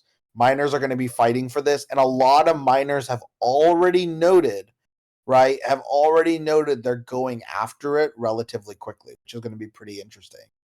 The other stuff we discussed here as we switched over to the farming stuff is utilizing tools like L2 Watch and House of Chimera to understand the layer 2 infrastructure. And we also got to tease that there's going to be a bunch of protocol breakdowns in a sheet shared by us as a community next week as we move into our farmer mode. With that, everyone, that is a quick update on what we've covered. It has been a lot of things going on, lots of things kind of jumping in. So make sure that you're finding these opportunities. Yeah, Cassius Clay, there's a meme land farming thing. Like, to be honest, I'm not farming meme land unless I own meme land. That's it. That's all I care about. Meme land just giving you a additional push on their staking value. But again, there's no gen wealth there or anything like that. It's just another yield of RSIC, which is awesome for their holders. We don't really care about that kind of opportunity for non-holders at the moment. Try to stick with native teams. I think that's also the other important thing I'd really recommend, right? Native ordinal teams are always going to win long term, right? And if you could bring those people in, that's a great way to be able to take this. But shout out to Memeland, super smart partnership, great way to get into the conversation without needing to deploy. That just shows you how much money they have. And also, shout out to Ray. Ray's still one of the smartest dudes out there making moves behind the scenes. I respect him a shit ton on that front. But with that all, I hope you guys are starting to feel at least a little bit ready. You might be a little bit scared at the same time. Again, we're 50 minutes away, 6 blocks to go. You're going to be keeping this page up here as well. So if you guys want, we're going to let you all go here at the moment right now. I'm going to leave this room open. Actually, I'll close this room and I'll open up a whole nother 30 minutes or 20 minutes. I'm just going to get some water and some drinks, and then maybe put in some late night orders for some food here as well. As next 3 hours will probably be crazy, right? Which is crazy, right? The 6 blocks away is now pulsing on Mempool. Ooh, let's see it. Let's go see the pulsing of Mempool. This is Ordpool. Let's go to Mempool. I don't get any pulsing. I wish I got to see some pulsing. I want to see. So we're now 6 blocks away. So I'm curious if you actually do need to put in the ticker symbols for it to take 6 blocks. I'm still not sure here as well. Oh, to the left. Oh yeah, it is. There it is. The halving. Look at it. So beautiful. The blocks here, people. The mempool block 6 is what we're waiting on. Very curious. This is actually, if I were you, I'd come to Ordpool and Mempool and just click on this and watch how this thing gets reorganized. This will be fascinating, like literally fascinating to watch. And I'm excited for it. As you're gonna see this market go wild, and I hope it ends up being clean. I don't want to see a reorg. I think that's bearish. It would burn so much money and so much capital. It would be so bad. I hope that doesn't happen. I hope that tech holds up. I hope there's no bugs. I hope there's no exploits, right? But you want to realize everything will be crazy. Do not rush to click anything, right? That's a very important thing. Do not rush to click anything. Double check every URL you are on. That is also really important. That is the only way you get drained, is that if you're highlighting where this will go. Yeah, Prof J, this is highlighting right now. This is not highlighting Rune Zero mempool care. It's highlighting this is the halving block. That's what it's highlighting, right? So that's what it's calling out. This is a once in every 4 years. This is the halving block. So that's what it's highlighting. You'll only get to see this. This is our eclipse here, people.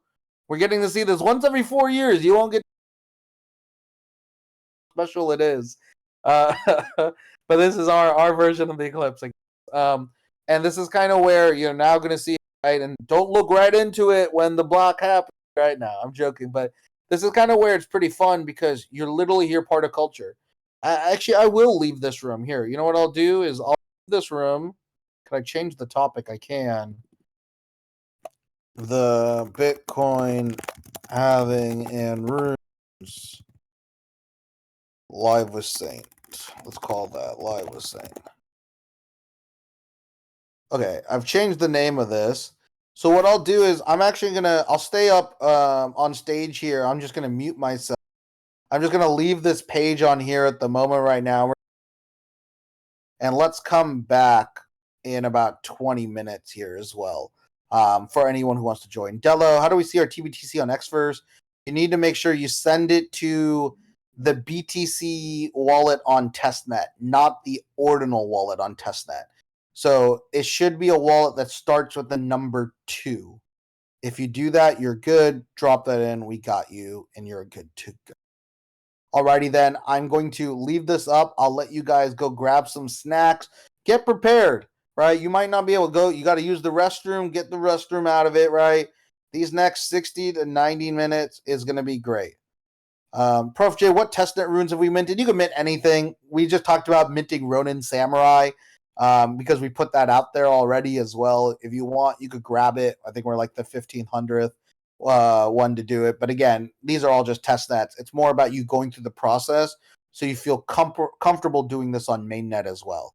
And we'll see, hopefully, if mainnet's ready. And you'll get to see my insane experience as well as I deal with a few of these kind of tools and structures here. But really, I won't even be screen sharing as much. I'll just kind of be walking you through some of the logic, and we'll just look at some of the main pages together, including this block and including this Twitter. But yeah, it is. You're about to get some free entertainment, even if you're not interacting with it at the moment right now. We'll add that in. You'll have a bunch of cool stuff. So with that, guys, I'll let you pause. I'll stay here though. This room will stay open. I'll just put on some music while we look at the Bitcoin block as we wait. 6 blocks away. Hopefully the future is going to change for the good here, guys. So we'll hopefully see you soon, and I'll let you know, and I'll at everyone here in about 15 minutes when I'm back. With that, we'll see you guys here soon. Thanks so much for joining us here today.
Oh, alrighty then. Let's get into this. Just making sure this hasn't done anything weird. Awesome. We are back. Oh, it's great. My partner and my family's actually going to a dinner event. So of course the degen in me is like, no, I gotta stay home and look at my computer. It's such an important day. So hopefully I'll at least have the room to myself, which will be nice. So today, guys, we're going to talk about kind of see everything live and see how this all plays out. We're right now leading into the halving here moment. What's pretty exciting are two fronts, right? One is we have no clue what the fuck's going to happen. And at the same time, what we do know is that a bunch of liquidity is about to enter into the market. We want to see where that rotates. What's fun here is that there's multiple people vying for battles, right? So the biggest stuff that we want to keep an eye out on is specifically what's going to happen in this block at halving. So if you currently go to mempool.space, they'll actually have that halving block already highlighted as well, that you could watch. And if you go to ordpool.space, again, you're currently 4 blocks away. And now Ordpool Space has it blinking as well too, which is great. So we have a good insight of where this block is coming into, and hopefully from here we'll be able to understand what the hell people are going to be minting in this as we get closer to that block. We're right now roughly 30 to 40 minutes away, but let's see what the Ord.io run countdown is. We're back up to 40 minutes, right? So things are changing up and down. Blocks can clear at any moment. This is crazy, right? This is nuts. I'm not sure if etching takes 6 or 7 blocks. I'm a little bit confused here at the moment right now. Etching front, I believe it can all be done in one block with those 2 transactions. So I am kind of curious on whether or not this only goes live on block 840,000. So if that's the case, I don't know if you etch ahead of time why it would take 6 blocks. I don't think that's actually written in, but I'm curious to see if that is the case. It might lead to even crazier upside as people need to get in. So I don't know. Shiroi might be the one who knows. They mint anything through Luminex or etch anything through Luminex on mainnet? Was that already open by chance? Let's see if that is the case. Yeah, you need 6 to 7 blocks before Rune Ticker will be.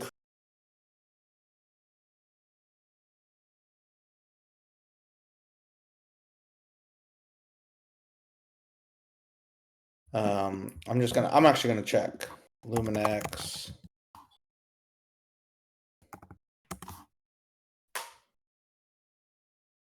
Man, at the moment right now. Yeah, I'm just curious if we could actually get to it. Oh man. Is it already down for me? Hold on, let me go to luminex.io runes. So can I etch this? I'm curious. Sorry, one sec. I'm on multiple browsers. Trying. Alright. So nothing's been etched, which is interesting. I'm not sure if I'm able to etch right now, but let's try it. I'm gonna spend some money on. No, it's not filling in any of the.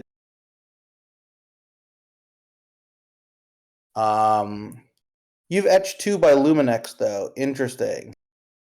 So I created, but I'm also not sure either rune at block 839994 counts. Yeah, I don't think they count. Nothing can be etched. I think that they use the 6 blocks as a general recommendation. I actually don't think the 6 blocks are needed from a technical perspective, right? That's just them estimating that it may take on average 6 blocks to come through is what I'm thinking. Unless we could see in the documentation somewhere on this front if you really do need. Here, let me check Twitter real quick. So we're gonna do this kind of live here at the right now. just a second. Etching. Because I don't know how you can etch ahead of time in case block, and it etches such a simple action that I sense that anyone can do this anytime soon. So I'm curious here at the moment right now how this will play out. Yeah, I don't really see anything about these 6 blocks. I think that was just literally created by Xverse when they noted that. I don't think that actually requires 6 blocks here at the moment right now. So I think this is all going to happen. So, okay. So Rune X, our etch has entered the meme pool. So Q just noted this. This is interesting. So let's read this. We await the halving block. So our etch has entered the mem pool. So if you etch it now and it doesn't get confirmed at 8:40, what happens? Because those etches won't exist. So how are they spending the right amount of gas etched? Very interesting. This might even be beyond.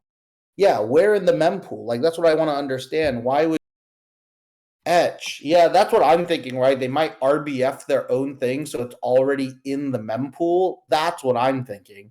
So they put low sats in it, and they at least know it's in the mempool. And then once that block comes, they RBF it up to replace by fees to increase it. But I don't think you need to wait these 6 blocks as being noted because it wouldn't make sense on how a lot of people are allocating this. So the way that they're trying to do is they feel like, again, I'm not sure why this etch needs to be entered first. Maybe they believe that in order to secure the rune name, you need to be etched earlier, but it won't reveal until a block confirms. So might be a little bit of a high IQ play. We're not sure. We might all be pretty dumb here as well.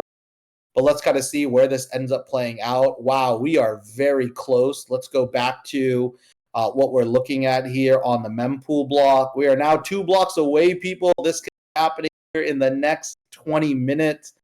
Very interesting, very exciting as it plays out.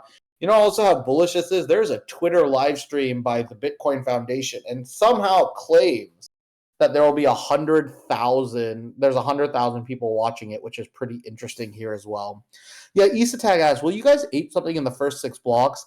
I definitely will. I definitely will ape something probably in block 1 as long as I have confirmation that the miner has a meaningful hashing power. If so, I'd probably still join in. And then separately, I probably will be aping more block 3 and block 4 once I have a good understanding of the mimetic value of some of these plays.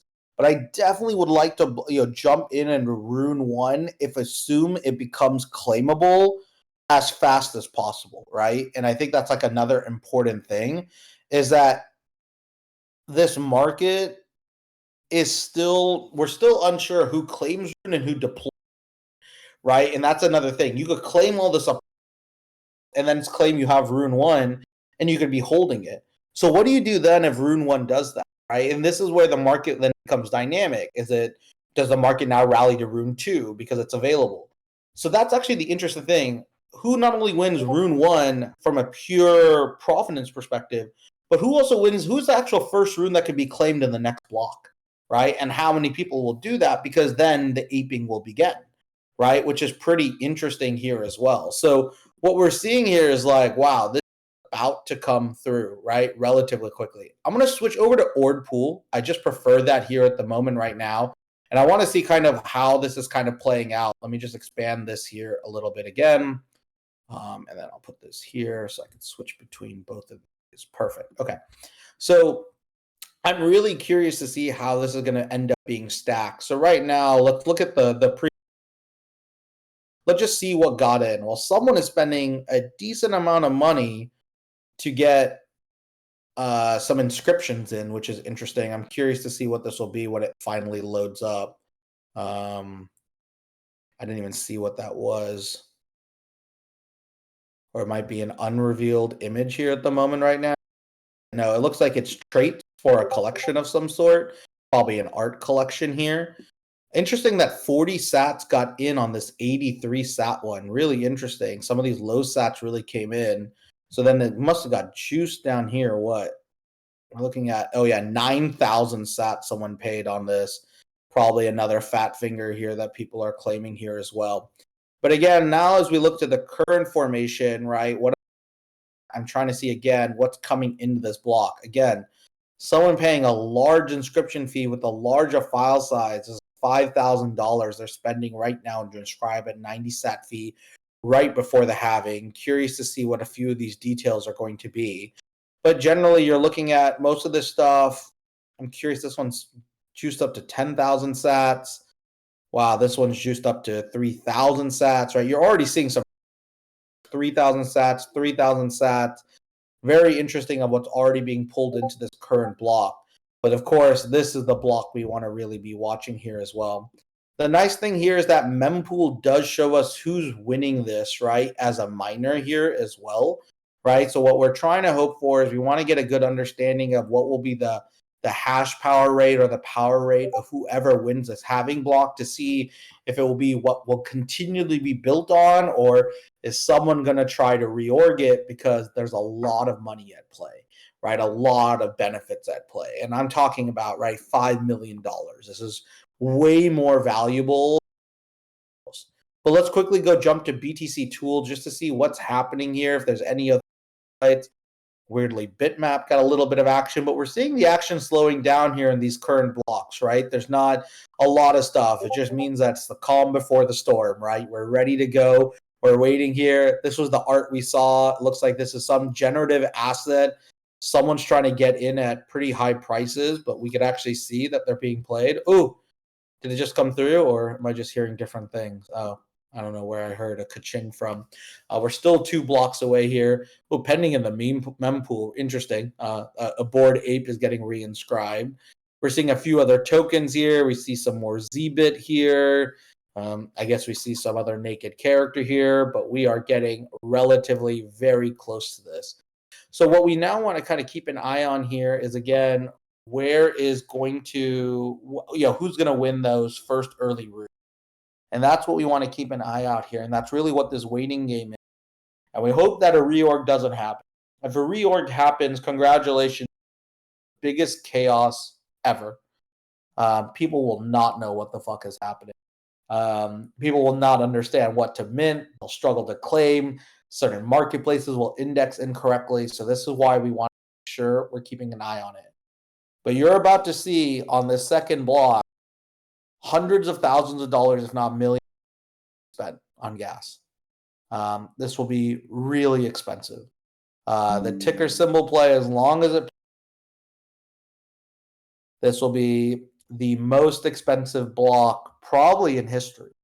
I really don't see why SAT fees could be any higher as a catalyst event in the future. I mean, there may be new liquid meta protocols that end up coming that could have a similar like event, but at this level, you really don't see anything like that, right? And it's pretty hard to contemplate another element will be. So this is kind of why we've been, hopefully, you're going to see some big value here as this kind of comes through. And again, we're seeing people juice up some really high SAT fees. And there might be some meta here, right? This is kind of where, wow, we are now 1 block away officially, people.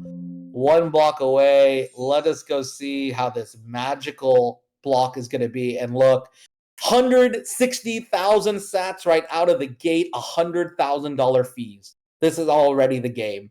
Already got beaten. 184,000 in fees. Already got beaten. This is going to get nuts already. We are already seeing, what, 2-3 figures plays already coming in, and they're going to get replaced relatively quickly. There's a few. This one's actually doing an inscription size, so I'm very curious what that delegate inscription is, but I'll look at that a little bit later. Number 1 bid, 280 million sats, $178,000. This is going to get nuts. It won't even be able to fit the sat fees here, in my opinion. It's just going to massively take over. This is nuts already. So we're going to see how this plays out. This is going to be one of the most insane blocks happening here at the moment. And again, if you want to participate as a whale, this etching, a rune and kind of seeing what these fees are. Because the cool thing is that you could probably get into this block maybe in the back, right? You're still seeing 85 sats, 90 sats, 100 sats, 200 sats, 300 sats, but all this stuff is about to get reorged, and it's all going to rune ticker symbols here at the moment right now. So we at least know the highest bid right now is was there enough $500,000 for this delegate inscription? What the hell is going on? Wow, 800 million sats. You now have one of the other top bidders here. But again, it's not getting reorganized. That's the other thing, is that traditionally the sat fees does not always technically mean you get ordered. It definitely highly correlates. So we might find a scenario where someone maybe paid less fees but got delegated number one. This could be one of those scenarios. But 508,000 is currently the highest bid for, it looks like, an inscription, and we have multiple 100,000 bids coming in, and this is now where the market's going to reform and see where this value is. More importantly, let's quickly jump over here. We're now seeing this one's updated to 160, 165 sats. We know the last pool was done by SBI Crypto, was the last mine was completed. So this is going to get really nuts. Let's look at here. We're seeing 670. Oh, we see another one enter just come in, put in $429,000. So the highest bid is 500,000 at the moment right now. Highest fees are at the moment right now to be able to get into this block. Second highest is $420,000. Guys, these are some ridiculous numbers, and we still have 5 to 6 minutes to go.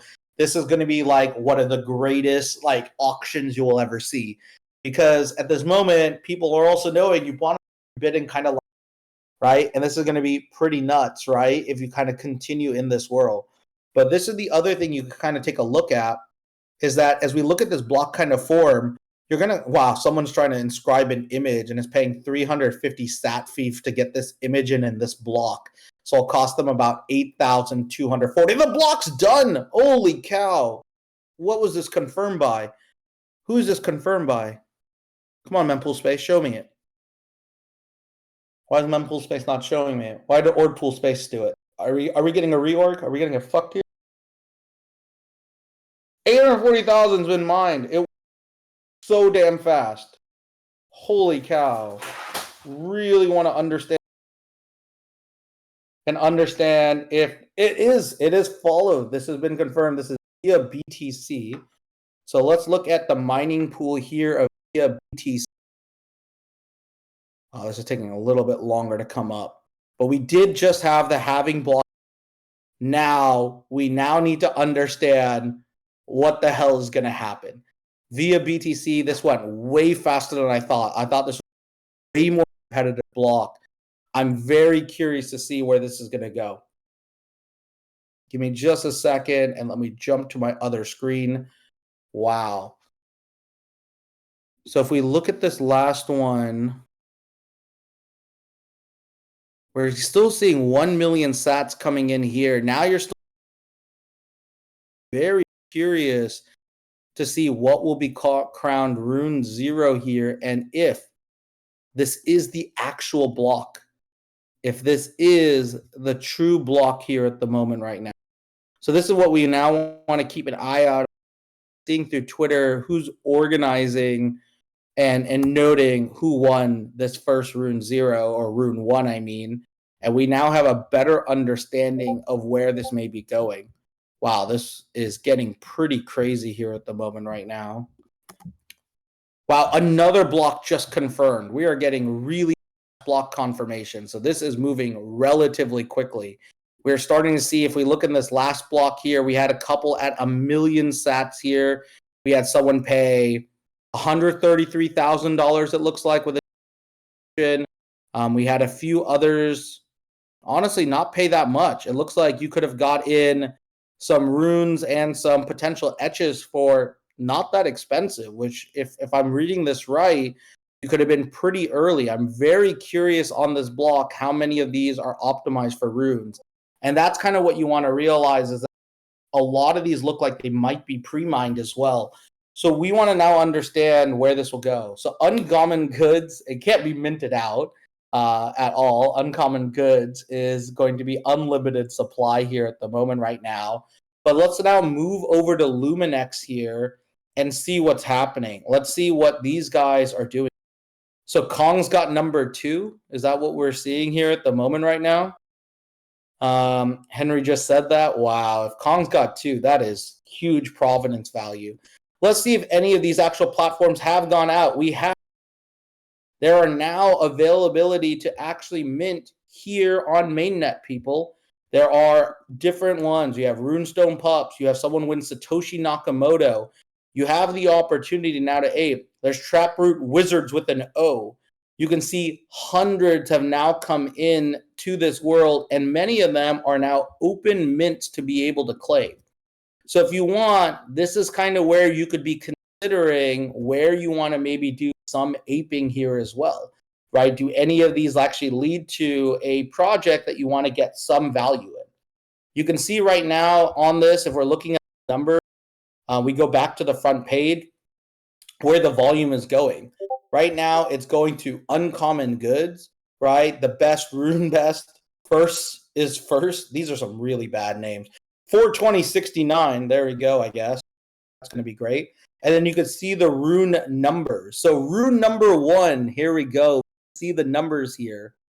Rune number 1 is ZZZZZ Fuhu ZZZZZ. Wow. Crazy. I don't even understand. And it was an open mint. There's only 4 holders though, and there's 3 mints. And then let's click into this to see what the actual distribution of the token ownership looks like. So they pre-mined pretty much almost all of it, and there were 3 single shares. So it's a pre-mined Rune 1 is what we have here, right? Which means that we do not know if how this will be coming out into the market. But as you can see, Rune 2, Rune 3, Rune 4, Rune 5 are all fully pre-mined. What is not pre-mined though is Rune 6 and Rune 7. So these are ones that you could consider to potentially grab because they're available in this kind of lower introduction here as well. So Uncommon Goods you could always do, but probably not needed here at the moment. So if you wanted, there's only 2 tokens that are actually available in the open supply for us to be able to claim at the moment right now. So because of this, right, you want to ask yourself that, will this reorg or not, right? And even when you go to Luminex here at the moment right now, it tells you the token you are minting was deployed 2 blocks ago, right? Rune Protocol uses block height and transaction index as Rune ID. High demand for Halving block increases the chance of a block reorg. A Bitcoin reorg would result in losing 100% of your mint cost and your mints becoming invalid. They're telling you here as well. So if you want to be a degen, you could currently be minting Satoshi Nakamoto and meme economics if you want to go after sub 10 provenance here at the moment right now, in the hopes that it won't be, right? It won't be a airdrop. Oh, it does. You're saying Satoshi Nakamoto. Oh, Satoshi Nakamoto is 100. I'm sorry, the number was incorrect there.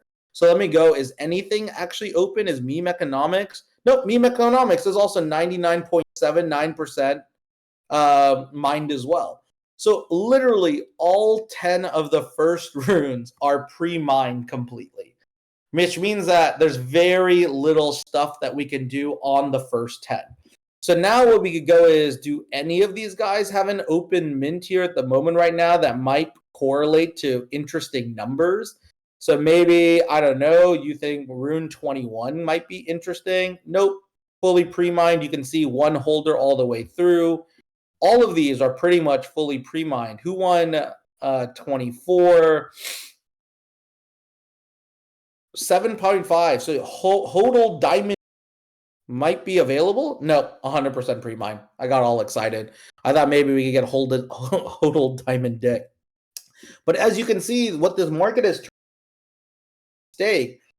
Taproot Wizard got 30 and 31. So you could see the Taproot team probably doing it. Bitcoin with Cat, interesting. That might also be. This actually sounds like these are probably all Taproot Wizards, right, to a certain extent. World Peace Money, probably looking at pups here to a certain extent. And this is kind of where you can see a little bit of the details. As we can see, almost everything is pre-mined. Everyone went with the pre-mined money off of this, which it looks like it. Let's see if Key to Valhalla is open. Nope, pre-mined. Everything is pre-mined. Holy cow. Is there anything with multiple holders here at the... Not really. Everything, I mean, the best Rune Best is technically available. Yeah. Circulating supply, 21,000, max supply. Detailed, right? Let me just jump to a few others and see if I'm updating anything here as we speak. So Rune Alpha.xyz not showing anything.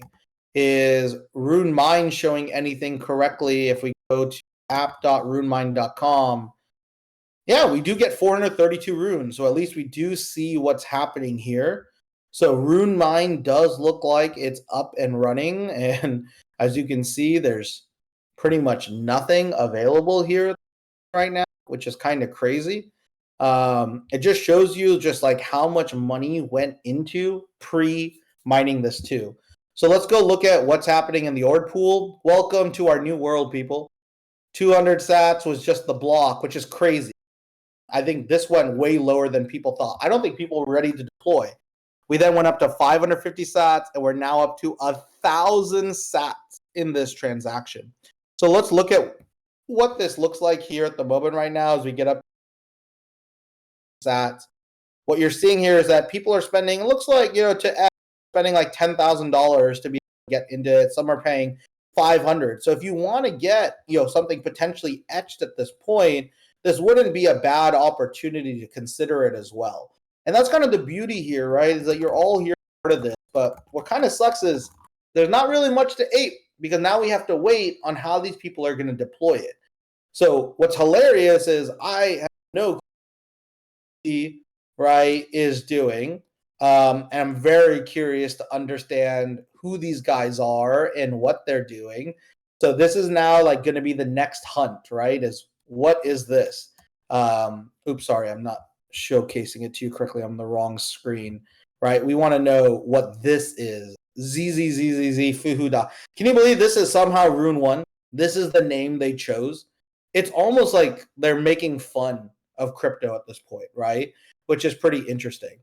So Dog Go to the Moon was etched in at 1.2 million sats, and they got rune number 3. So this is bullish for Runestone, which is great. So let's see rune number 3 again back here. We want rune number 3, Dog Go to the Moon. Awesome. So then decentralized, I guess, is what is technically, well, I guess this would be CyberKong's.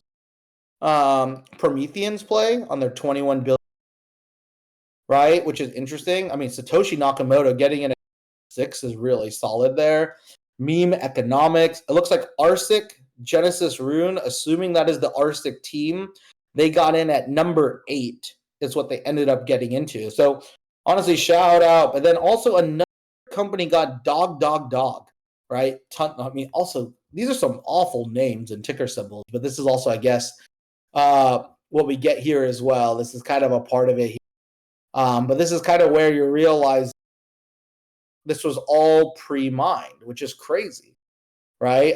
So Dog is number 3, Ian is number 2, and then I don't know what ZZ. Anyone know what ZZZ is? That will probably be the thing that we kind of want to keep a close eye on. So yeah, I think that with Leonidas getting number 3, it is confirmed based off what he tweeted and based off the name of this, it clearly looks like it's them.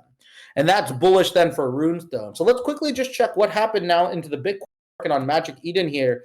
Did Runestone go up from 0.061? It did. It jumped up about 15%, now back up to 0.07. Prometheans jumped up almost 50%. It was like 0.26, now 0.026. Now it's at 0.04. Arsic getting in early, also pumped. So you're seeing all this pump in. So at least good for Runestone. If Runestone can keep this going, that's really, really bullish. It looks like Quantum Cat's got something in the top 30 in a handful of them, so that's also really bullish here. And, anything else happening in the last 10 minutes? Just Promethean and Runestones and Arctic have really been taking that. Here's the thing. Who won Magic Internet money? I didn't see that. Did anyone find Magic Internet? Oh, it could be Zbit. That's a good point. Whoever won number 1. Yeah, so Arctic confirmed they got number 8. Thank you so much, Silent Mode, here as well. Right? So we're at least seeing a few. The Fehu rune is the first of the 24 runes in the Elder Futhric lot. Each rune has strong meaning, energy, and purpose. The Fehu rune represents one's luck and success in all good things they seek. It is associated with wealth, but not entirely in the way we see wealth today. Where did you get that from, Oompa Loompa? I'm just curious where that is. Magic Inner Money is number 17. Good call. So let's go check that real quick as we go back to Luminex. There's also Dog, Dog, Dog. So it looks like there's going to be 2 low inscribed runes going after the dog meme, right? We have Dog Go to the Moon and Dog, Dog, Dog, Dog, Dog. Very interesting. I like Meme Economics. Whoever got that, that's a killer one. I really like that one. And again, this was like pretty much all pre-mined. I guess there was a little bit that wasn't pre-mined there to get a little bit of access to it. But they probably paid a shit ton of fees for it. Ooh, Bitcoin World Orders, great at 88. And then as we go to, we have Cat on Skateboard. Bullish Bitcoin Pizza Ninja. So Pizza Ninjas maybe got number 14, it looks like. Pizza Delivery as well, it looks like. Pups World Peace, as we mentioned. And then there was also another one earlier. And then separately, we have Magic Internet Money. So I don't know who grabbed that. I hope the Wizard team has. Has anyone gotten caught? If the Wizard team has gotten it, will be great. Oh, dude, nice. Silent Mode, you actually gassed up and got Satoshi Nakamoto. You got 100 through. That's actually really impressive, which is kind of nuts, right? So this is kind of where it is. So with kind of all these layers, so Wizards did get, that is the, or they got Rare Wizard Orb. No, I mean, I'm assuming the Wizards got Magic Internet Money. That's probably what they would have chose for. So wait, if they got Magic Internet Money, shouldn't we see a good buy pressure here for them on Bitcoin Wizards here?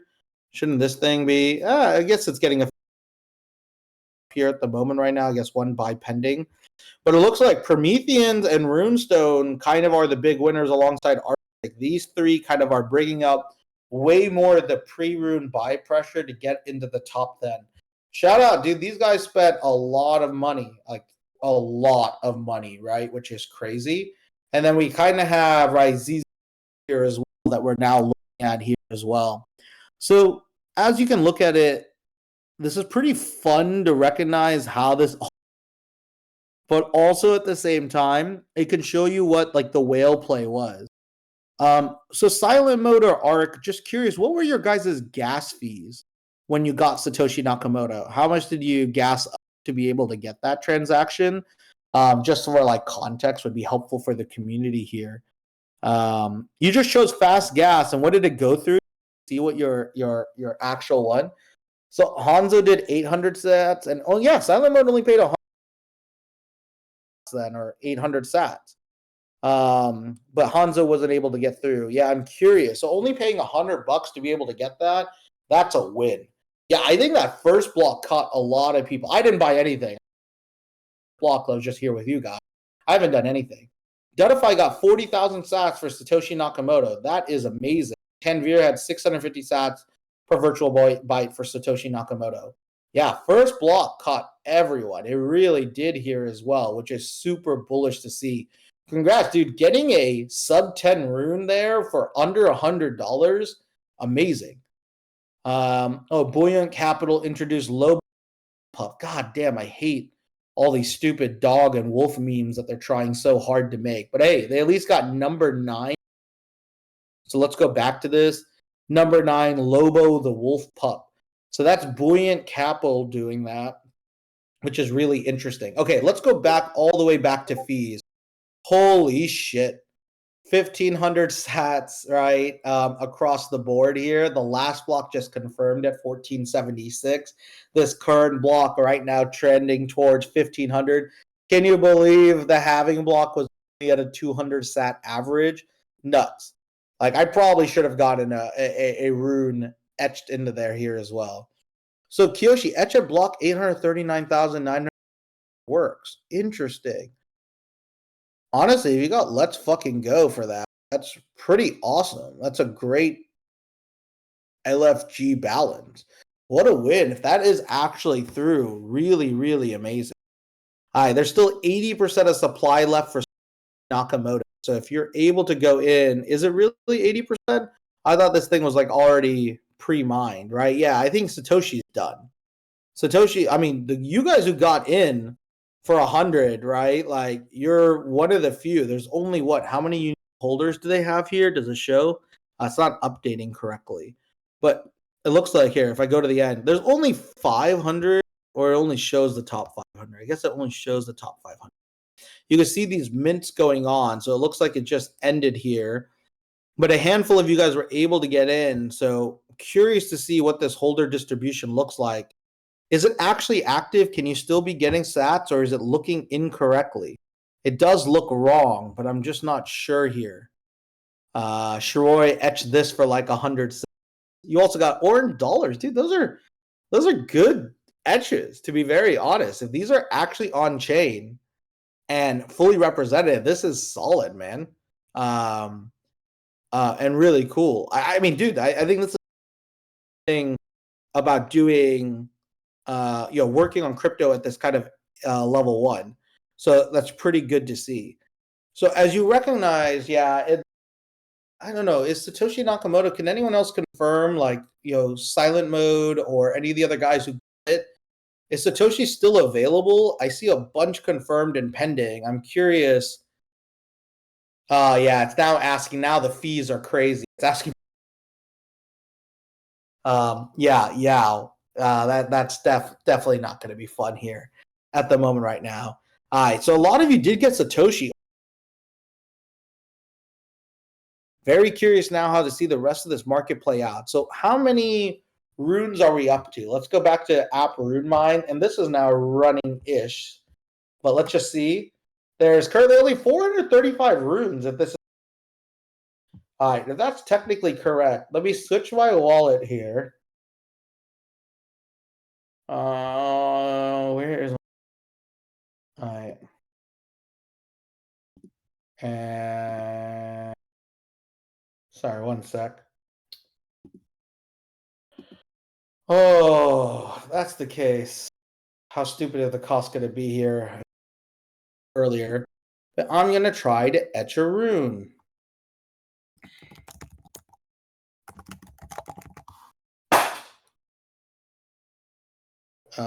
Sorry.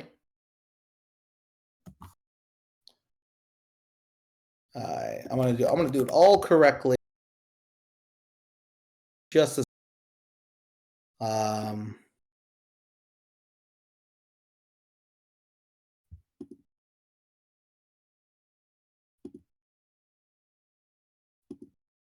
let's make it divisible by 5. Let's make the symbol again the goblin mask emoji.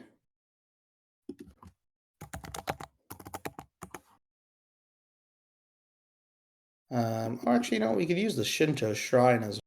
Maybe we could use that in this case.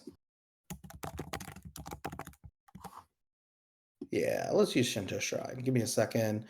One sec. I'm gonna try etching something, and I'll see how. Let's do 21 million. Limit per mint 1,000. Reserve supply. We'll leave. Here we'll do 4.2 million, so we'll have 20%. Oh wow! So yeah, select fees. It's 2,700 sats per virtual byte. For me to submit this etch at the moment right now, it would cost me 0.33 BTC. Right? We all got caught slipping on that first block. That's why you're not going to see many more runes, because the fees are bananas here at the moment right now. So just to etch a single rune in this block is now 0.33 BTC. But if I had this ready in that first block, I probably could have got it for $500 to $1,000, right? It's just that large of a shift. 1,000 actually overnight because a lot of people were caught slipping. I'm okay. I was never caring about the provenance side as well myself on like being early on token. I never cared about that. But this just shows you, right? Being dynamic, and a few of you were already able to mint, a few of you were able to get this here as well. Oh wow, Runestone's still dumping. That's no good. Why would they be dumping when they got number 3? Are these people just, or it's because no one is buying because the fees are so high, right? Wow, Promethean jumped to 0.055. People are buying that. And you're just seeing, okay, let's see if we hide pending here at the moment. Real floor, yeah, there's a few at 0.03. It's still dumb. It's thin to get back to 0.07. Don't get me wrong. But again, if I'm going to buy one of these right now, let me just look at what the cost is or to buy one of these right now. I'm just curious. Okay, I'm going to buy this. Oh my God, my Magic Eden is like crashing on me. Oh yeah, it's pretty crazy fees across the board, right? So weirdly, look, like Promethean's killing it. Promethean's now at 80 million market cap. I am blown away. And look at this. Only 0.9% listed on Prometheus, 200 listed on a 21K supply. This one is looking really good. The fact, I did not think they could pull this off. I'm going to give them a lot of credit. I did not think an outsider would have that much interest, conviction, and capital to come in with such an expensive airdrop. And they did it. They really did it. And they did a really fantastic job. And it is flying at the moment right now, which is great. Really, really, really solid here. And at this stage, it should be flipping stones. But it's only flipping stones floor price. It's not flipping its market. Stones have a massive market cap advantage, right? And that's kind of the other important thing of why stones are still the long-term winner in this market. It's not even close. They're the only true pre-rune winner from a very large delta perspective, right? But give them a lot of credit. Coming in as a late entry here as well, really, really impressive. I'm curious to see how this holds. It doesn't really make sense why CyberCogs are holding like this, but I hope that they have even more upside here behind this, because I'm curious to see what's that next leg up as they kind of build for this here. But hey, I can't deny the numbers at the moment right now, and I can't deny all of these layers here as well. But this is really, really fascinating. It really is, as we kind of see this market play. So let's quickly check. Did any more runes get minted, right? No, it's stuck because it's so fucking expensive to etch a rune now, right? And now these first 500 have some really interesting provenance value to be able to create it. And now the question, what do we all race to, right? And when we're looking at, let's look at by number. Let's order it by number. Yeah, see, this is where we're still looking with like poor data, right? The numbers aren't really updating here on RuneMine.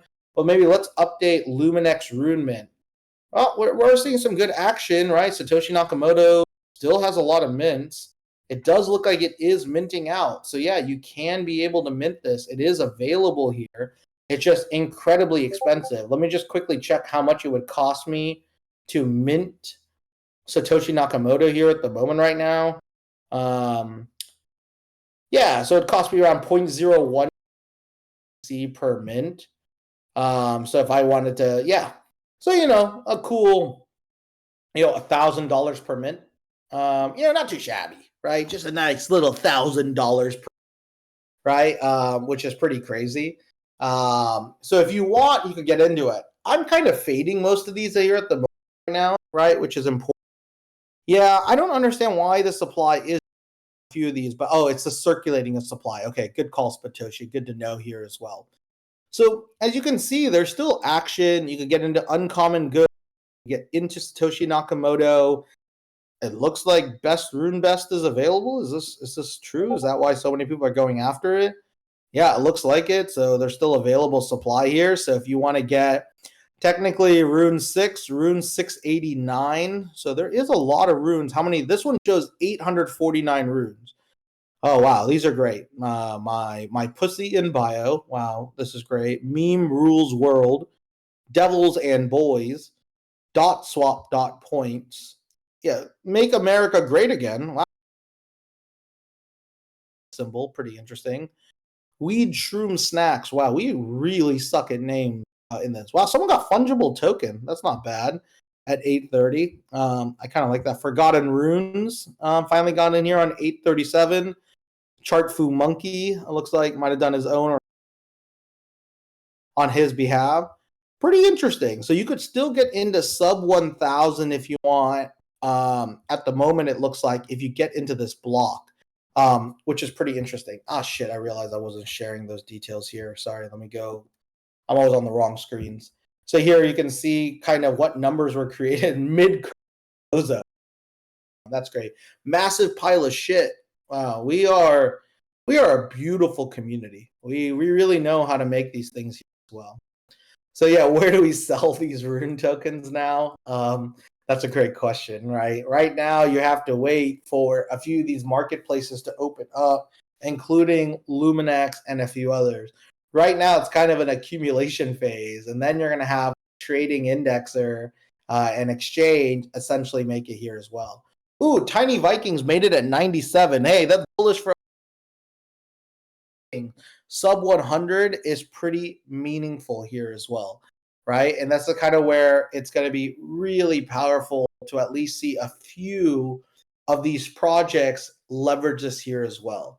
Yeah, I hope Satoshi is. Oh, Sigma got 32. That's also very bullish as well. Like when I look at this, right, I really want to see more and more of these projects here as well. Yeah, Prometheans is killing it due to their low listing percent. I mean, to be very honest, I'm not sure why Runestone is dumping. That actually surprises me quite a bit, considering they got rune number 3, something that I never expected. But Prometheans has just won it because the market is overvaluing the earliest rune. So this is like, oh, rune 2 is what they got, and we can't trade rune 1. So this just effectively makes us rune 1. That's what a lot of people are thinking through here at the moment.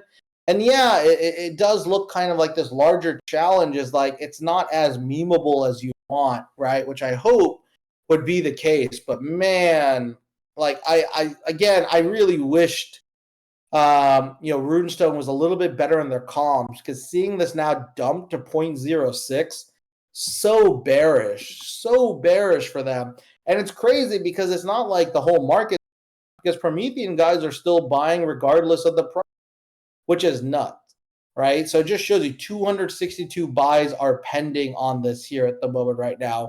Prometheans, the number one winner of this at the moment right now. And you can see in the last 10 minutes, nothing else is being bought really at the moment right? There's not literally nothing. A few rooftops here, one Arsic in the last 10 minutes, right? It's very low at the moment, all going really into Promethean. Prometheans has a huge rotation of the liquidity here as well, which is nuts, right? So we have a good understanding of where these and this is going to be really bullish. What about Promethean's allocations? You're talking about how will they allocate the tokens?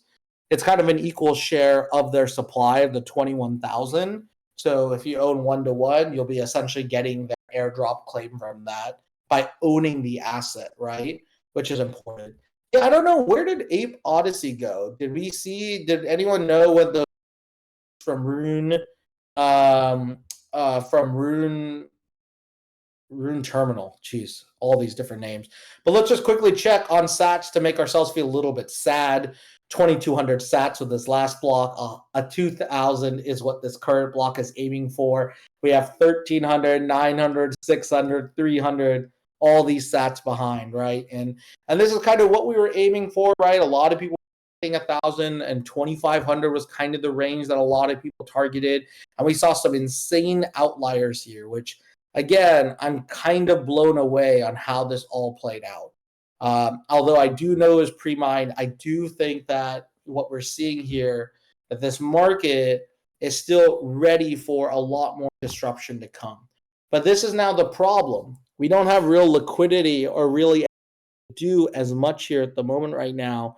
So we kind of just got to pick and choose. And this is your opportunity to a certain extent.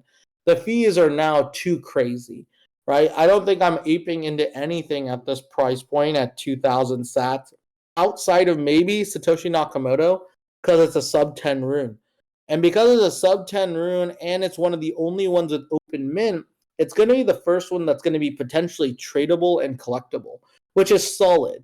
Do I like the sat fees that I have to buy with it at the moment? Absolutely not. But potentially that's what you want to be keeping an eye out for as well. Separately, what you want to be doing then as well is you want to go to Luminex here or anything similar and go back to the top 100s and try to identify who won what. There might be a couple of small, collections that ended up getting like a top 50 rune, right? So we have Sigma Stone here, right? This might be a Sigma buy here. There's no Sigma buys on the market. Price is so kind of there, but Sigma getting number 32 is pretty bullish here if you like that. Hodl Diamond Dick at number 24 here as well. What else do we have? Koala on Impala. Jesus. Bush did 911. Awesome. That's great. We got Taproot Wizard. We got Dope Ass Ticker. Okay, let's keep going down. Let's see if we can see anything. Rune Financial. I like that for any DeFi play. That's great. Buzz Rune. So this is probably going to be what were those bees? I already forgot that project. It's not Ordinal Hive. There's a bee project way back in the that could be them. Some Panda project here. Panda Party Parrot Disco Club. This is actually one of the early inscriptions. So curious at those. Wow, look at all these other dog variations. I don't know why this guy wanted to win every dog, but he spent a good amount of money to do it because he won 10, but he won 45, 46, 47. And what else did he win? Did he win more? No, that was it. Legendary Relics are like any good meme name there? Degen's Whiff Hat. Wow, we our most of our stuff really seems boring. Oh, King Charles Spaniel. At least that's my dog. Which is cool. I guess I'll go mint that. Game World coin. I guess this is nice if you're trying to do some degen game. Wow, someone really went after dogs. Holy shit. Whoever's trying to build a dog collection, 58 through like 70 is all dogs. Dog breeds. Weird. Well, all the way through 80 is all of it. We got Magisat, right, man? Sats, and they also have their mempool marketplace as well. So it looks like they got 82. Bitcoin drug money, artificial intelligence. He spelled it right. That's good for them. All right, what else do we have? Wall Street bets. Oh, schizophrenia. It's a nice long word. Pepe and Bingus. Jesus Christ. Okay. Well, at least I've learned that we have like. Here's Tiny Rune Stone. So this is Tiny Viking. Got in at 7. Nice. Really good value there here. Rune coin. Genesis Rune. Is this another Arsic play? Interesting. Got in at 99. Super Mario coin. I like that. As you can see, this market doesn't really have that many interesting things here at the moment, right? Like this is kind of like a huge kind of weird marketplace here, right? In this scenario. Yeah, right now your opportunity is probably to snipe Prometheans. That's probably what you should be doing. Just gas up on seeing that delta of buys. It's probably going to be huge. Nice. Bounty Hunter paid $300 to get the Satoshi token. Amazing to hear. So as you can see, like although this was a big event, kind of now are waiting, right? Because now we have to wait. When is he going to trade? When is liquidity going to come? And more importantly, what we care most about are what are all these pre-mine guys going to do early? Right, we do know Satoshi, and it looks like Meme Economics is also available. This is opened here as well. So these are both available here at the moment right now. And what we're seeing here is like, again, it's pretty interesting because you kind of want to calculate the back and the math, right? So right now we're looking at Satoshi Nakamoto. You're doing 100, right? They pre-mined 4.2 million, so they've given themselves 20% of the supply. There it means 80% is available. We're looking at a 21 million supply.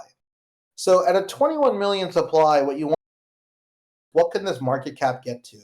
So let's say it's roughly $100 million, right? Like, let's say we believe very confident it's a early pre-10 rune. Because of that, right, it probably can hit 100 million market cap. Well, that, if we understand that, the 100 million market cap means is each share would be worth $5 here, right? So this is where you can start doing back of the napkin. I'm going to get 100 per mint. I need to at least be minting this for less than $500, right? If I do that, it could potentially be profitable to hold in that kind of assessment. Maybe you're even more bullish. This could be a $1 billion token. It's Satoshi Nakamoto.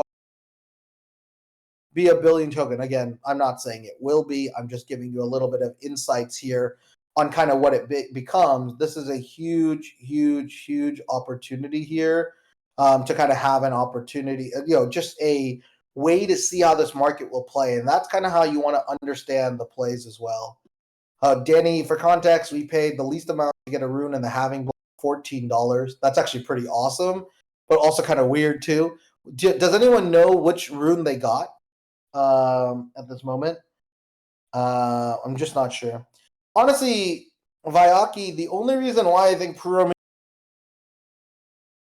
don't know what rune number 1 is. Because no one knows what rune number 1 is, does Promethean just get defaulted into rune number 1? Right? Like, because they're the next one and they're actually going to be potentially claimable and tradable here, right, with the cyberkongs. But, the honest truth is, excuse me, the honest truth is we have no fucking clue. We have no clue what doing and what cyberkongs is doing. All we know is they spend a lot of money, give them a lot of credit for the airdrop. They timed this perfectly with a great curated list. And more importantly, right, they spent a lot of money, right? A lot of money, right, to be able to get rune number 3, right? If we look at the numbers here, the halving block, we can actually see the number that they probably got.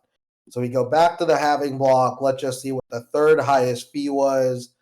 It was, so 428,000 went to whoever that was, or 500,000 might have went. Again, I have to go see this order here and see what it played out. And this 184,000 makes sense for this being Runestone because they brought in they're able to do, I think they brought around $240,000 in fundraising in from their open supply. So that does make a lot of sense on these numbers. So if these are correct, it means that the top two guys probably both paid 500 and 400K respectively. Let's actually look at their delegate inscriptions, and maybe that will give us a little bit more insight. Does the delegate inscription show anything here? It is. So this is whatever that rune number 1 ZZ is. They spent this. This is their artifact here as well as their delegate inscription. And then let's go look at this 500,000 one. And this should be the Kongs. Will it show? Will it show? Will it show?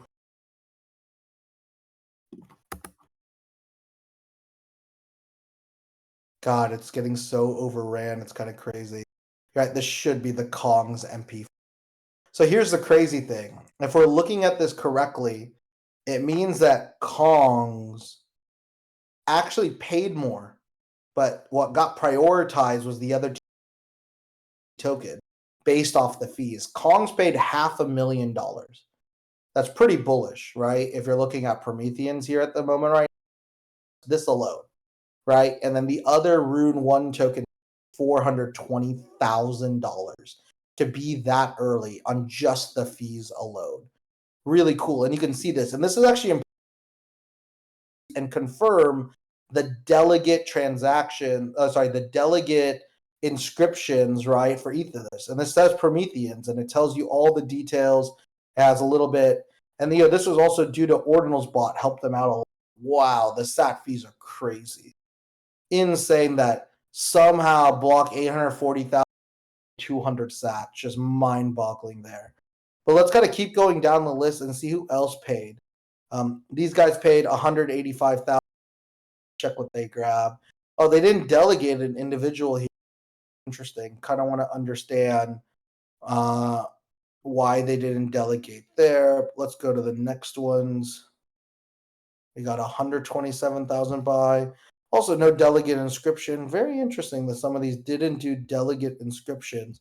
Just shows a little bit of the delta between the top. But again, for around 20,000, 30,000 people were able to get in. So let's see who got this delegate inscription. Oh, this is Cat with skateboard, right? If I remember correctly, Cat with skateboard was number 9. Sure, mint runes. And number 9, what was Cat? Was Cat on skateboard was number 11, and they paid no, they paid much more than that. This delegate fee. Hold on, they paid $30,000 to get number 11. So technically, I'm actually surprised that it was that low. I'm kind of curious why it wasn't more, to be very honest. So I kind of want to spend a little bit more time. All right, let's see what this guy got. They paid $13,000. Let's see what their delegate inscription was here. Oh, this is the dog version. So this is one of the guys who paid like for dog, and I think he bought for what, $13,000. He got. I don't think this was this one. I think this was like number 45. So technically, if you spent $25,000 to $40,000 here, you could have been in rotation for top 10, right? Yeah, and rune with image and without makes a lot difference for gas. You're right. But it's a delegate image, Shiroi. So I'm curious how much of a delta it was for gas on that front, because it's just a delegated image that you're previously inscribed, right? Like that Promethean's image was already inscribed, so it's using a delegate. But I'm curious to break down those fees a little bit more to kind of see how this plays out. But again, shout out to Cybercoms. They're the first like real winner of this. And honestly, if there was a better catalyst here, we should be seeing Runestone way higher. Holy fuck, Runestone down to 0.05. This might be buy opportunities here, because I don't understand why this would be going down so much. Again, it's probably really expensive because look, you could insta sell right now for 0.067. Sorry, 0.061. But it's just showing you this is gas, and these are people who are stupid who are listing this down. These will all get sniped back up when fees go back up, right? Which is kind of crazy, right? Number 2 versus number 3 is actually a world of difference, to be honest, because it just comes down to what's the first trading one. The delta between like 1 and 2 is massive, right? But the delta between 2 and 3 could be just as massive. We don't have an ability to trade on number 1 yet, and we don't know where that's going to be. I saw someone said that people said Rune Guardian is which one? Is Satoshi Nakamoto? People would be very interested if that is the case. No, Saint. Okay, I saw someone else say that. Okay, good to know. Oh, it was you. Okay, I'd be curious to see, because I wouldn't know why they would do it open mint if it was with Rune Guardian, right? You'd want to be able to do that. Yeah, where's pups? We don't know which pups there are and who got it, right? So there is pups in the second batch. So there's pups world peace, and then there also is, where is it? There's pups world peace, and I thought there was one more like world peace something. Maybe it's on number 3. Yeah, world peace money. So it looks like they probably, and then there's rare pup stuff here as well. But we're looking at, they probably got either number 30 or number 13.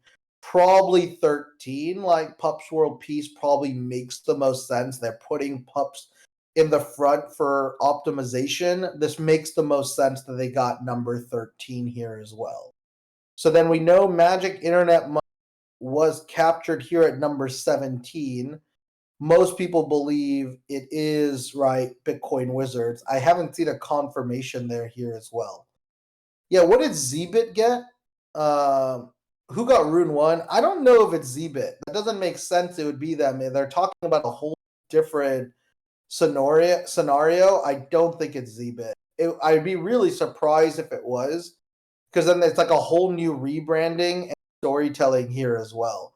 But it could be. It just doesn't make sense because it doesn't really connect to their worlds, right? And what I mean by that is, like, go back to the transactions in this block. I know that this was the winner of Inscription 1, and this was their delegate inscription. And this delegate inscription looks like a whole new world of what this character and asset is. I don't think this is BTC. I don't think this is um ZBit.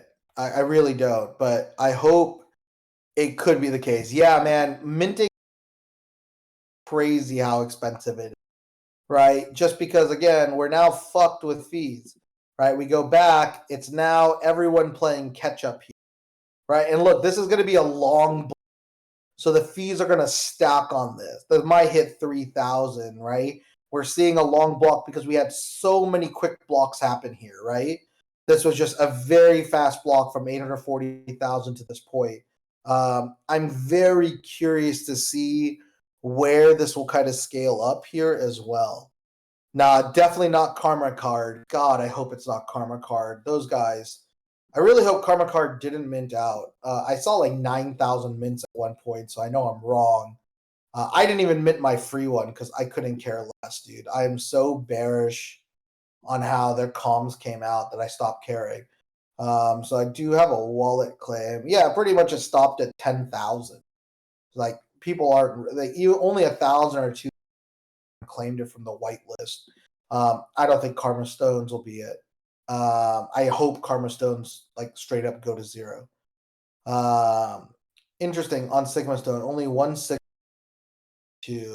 Let's quickly go check number 32, since I know a few of us have a bag on Sigma Stone, including myself. Yeah, it's just Sigma Stone. They just mine the entire self, so they're going to airdrop it, right? And that's what all like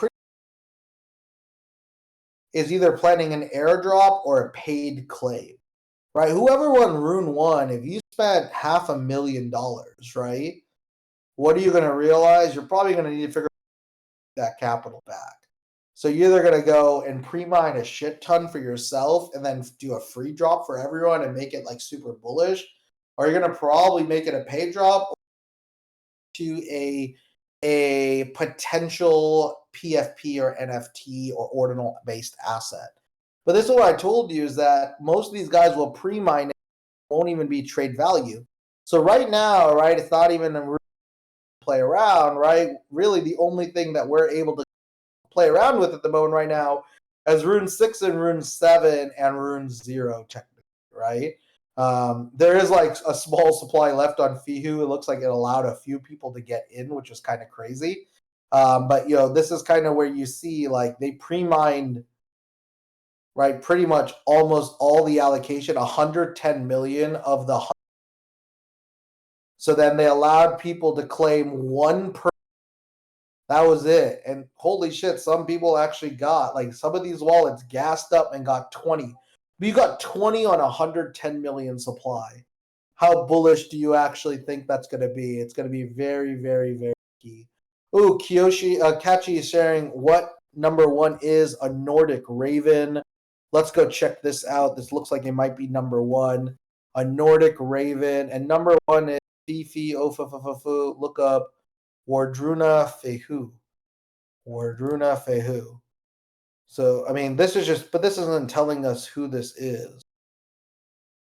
Who owns this? This doesn't tell me anything.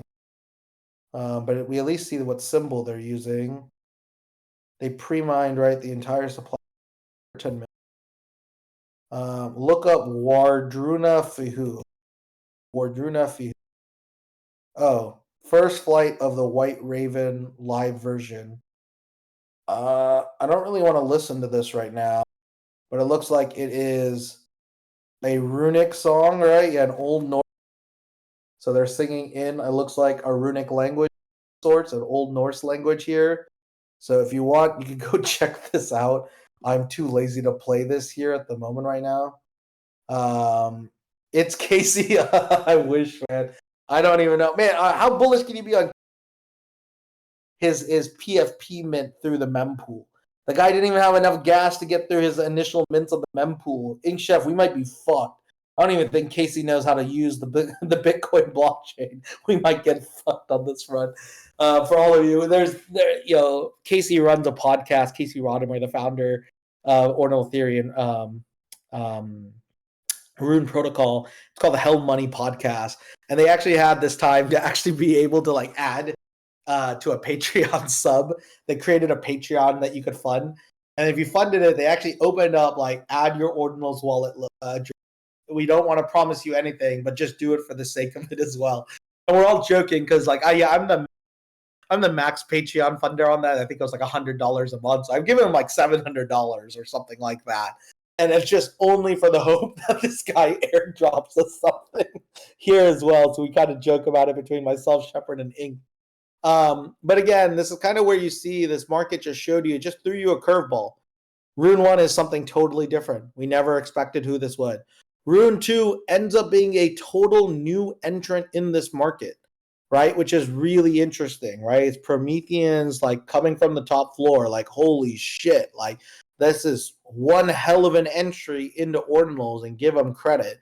I was really worried because, CyberKongz kind of struggled to find their identity in the last year and a half, 2 years, right? They did Genkai, they moved over the Rodin chain, but they really figured out something here, or just honestly got the timing right. They got the timing right with their airdrop where people just weren't looking to sell at this point. And, again, you're seeing Prometheans come back a little bit here. It's back down to 0.05, right? But again, it's thin. That's what you like. You're just seeing a bunch more listings, right? So when we checked in here last time, there was less than 200. Since that, in about 20 minutes, 100 plus listings went up. 50% more listings went up than they were, right? Because people are now going to wake up to how much liquidity is here. Runestone, again, this is like clearly like a lot of worry, but it's so thin, right? Like I'm looking at this right now. What does it look like to get to? If it look 30 buys, no, we need a little 40 buys. 40 buys only gets us back to 7, right? That's very thin. So I'm not really worried about the. I think it's just why would you pay the fees? Exactly. No one buying at this gas. This isn't a bad thing. It might lead to some people just quickly dumping, but this is going to be it. No, there's no snapshot yet. Nothing. It's just people getting worried because they don't know how to read. There's a lot of dumb traders and holders of runestones, right? So they just see a price going down, but look how thin it is. It's 40 to go back up to 0.07. This thing does 40 sales in most hour when this stuff is refed up. I admit that I paid $500K for Rune 1. Honestly, I definitely would have never done that, but I'm not going to lie. I'm actually regretting a little bit. If I knew it was like only going to be 25K to get a 10, I would have probably played in it. I assumed it was 100K all the way through. I really did. I just assumed it was going to be 100K to get a single digit one, and it definitely wasn't the case. And that block came a lot faster than I think a lot of people didn't realize. So it's going to be, I think, really interesting because it also means that a lot of that paired got their runes, which is also good, right? I think it's really, really big opportunity here as you kind of see this, major upside here as well. But I agree, I don't think I would be really minting a lot of stuff right now, right? I really wouldn't. I would just let it cool off, right? And honestly, maybe you etch something a little bit later when fees drop maybe under 500, if that will ever be the case. Let's quickly go check on our fees to get a little bit depressed. Wow, at least the block just went through, almost went to 3,000, as I mentioned. It hit almost 2,900 here as the average sats. The highest in there was 9,000, which is crazy. Again, 9,000 was crazy, but if we go look at here, we had 3 million sats on that buy, which is crazy. Well, actually, even 3 million is wrong. I think it was more than 3 million sats per virtual byte in that block. Let me just quickly check and confirm. I don't think that's even the right data. Let's see what. Yeah, no, the fee rate was 3.6 million. 673 million sats. Insane. But, I mean, shout out. I mean, to be very honest,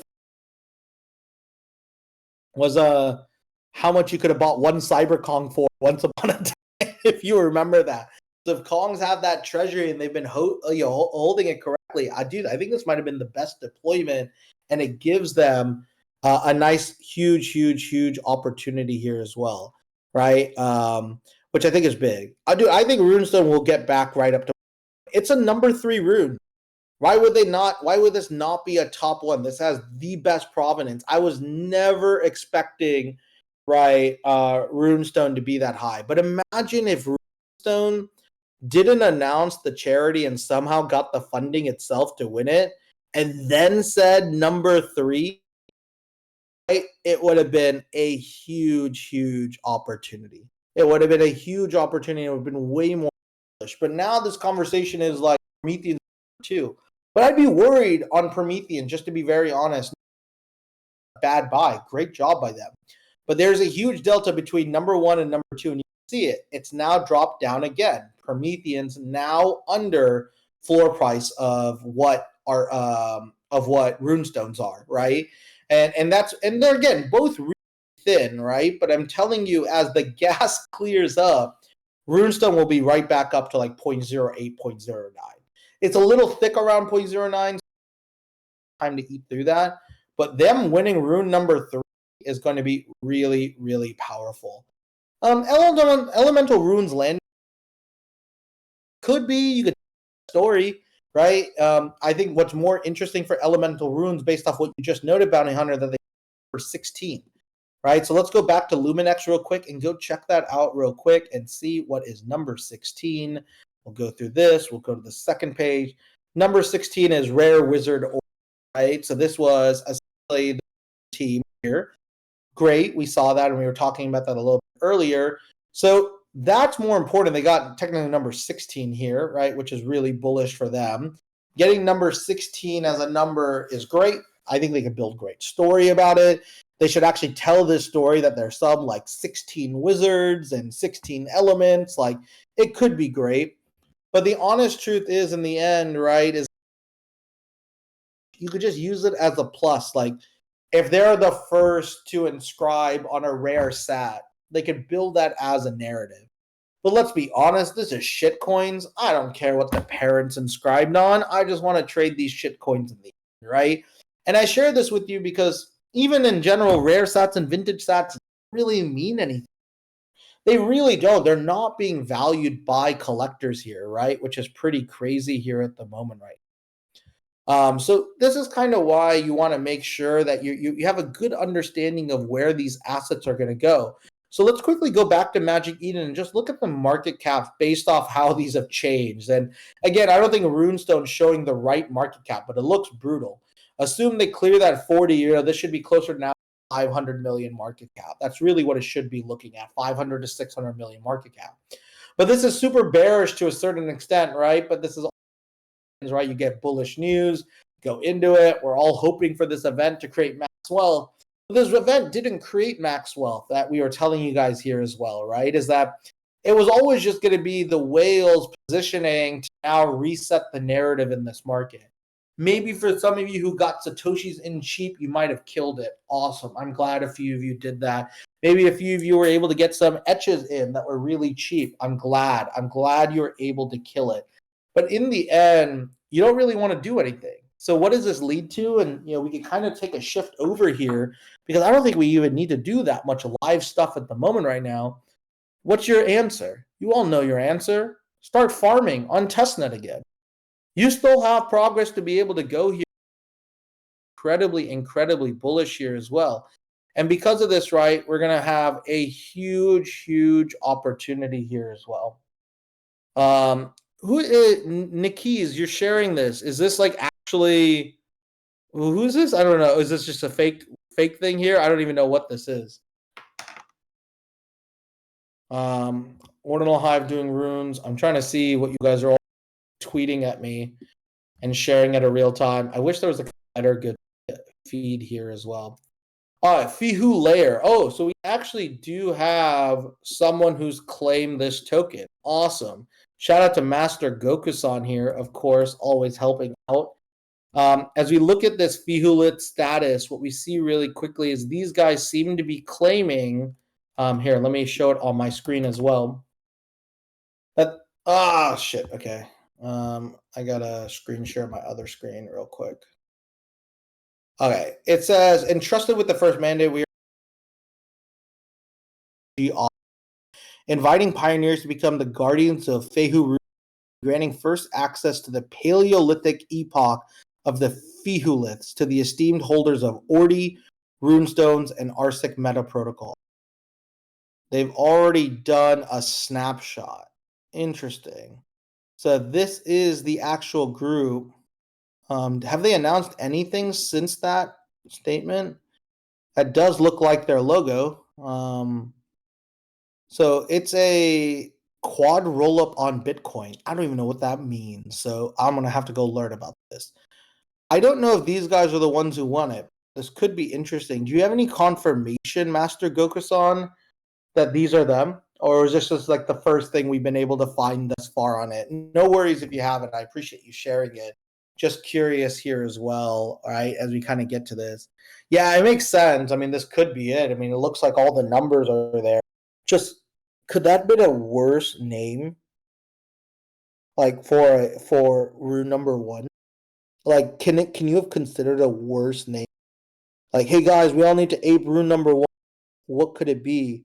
Put a bunch of Z's, and I forget it's Z space, Z space, Z space, space, Z space, right? Like, what is this actually going to be? Ugh, awful. Honestly, I'll take cockballs in your face, to be very honest, over this weird name, because at least you have a meme. ZZZ, I don't know. Is there a meme here? Excited about? Kind of interesting. I'm very curious here to see where it goes. All right, let me quickly go see what the cost would be if I were to etch a supply to me myself right now. Let's see. It will cost me 0.38 BTC. The number has only gone up. Yay. This market is going to slow down quite a bit here on the transaction. Let's quickly go back and see where we're at. All right, we're getting some normalized sats. We had a lot of blocks just go through at the same time. This is great. It's kind of starting to clear the sats. We're under sub 1,000 people, or we were close to sub 1,000 people. We're now back to around 1,200, but the last block did go under sub 1,000. I'm telling you, here's the bullish thing. This will probably slow down very quickly. I'm really think this will slow down much faster than we anticipated. And yes, there will be some apes on these tokens, but you know what's the bullish thing? Most of the stuff that won the early pre-runes were already who won the early pre-rune plays, which is great, right? And because there were already pre-rune plays, we know through those access on ordinal-based assets. I right now think like if gas were normal fees, I would have swept the entire Arsic floor. I mean the entire runestone floor at this point up to 0.07. Them getting runestone, someone already just swept it for me. Okay, great. Lucian already someone else beat me to it. But I'm telling you, that is a great buy when they won rune number 3. As much as I don't love some of the elements Leonidas and the way that he introduced execution risk, I'll give him credit. He got number 3. That's way stronger than anything else out here in the market, which I think is really compelling. And again, also why I'm really excited about this next era, because we could kind of breathe. Yes, a new shitcoin might be popping up every moment, but stressful. Like I'm just actually about to like go order some food and honestly take a little bit of rest.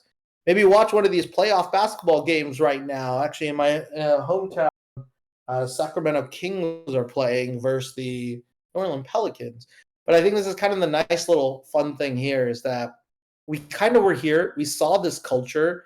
We saw very quickly that this market wasn't ready to go, right? And if you were ready to etch an actual rune, you could have got this relatively cheaply, right? Which is pretty cool. And I think this is going to be another important thing here as you kind of play into this is that you could actually now all shift into farming, guys. Lord knows we're not really doing anything under sats, let alone under 500 sat, right? I don't really see myself actually playing into this here. And guys, you want to see how profitable this is for miners? Check this out. Let's go to the highest sat block.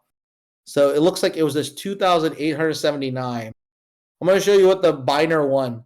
The miner with subsidy and fees made $2 million on this block.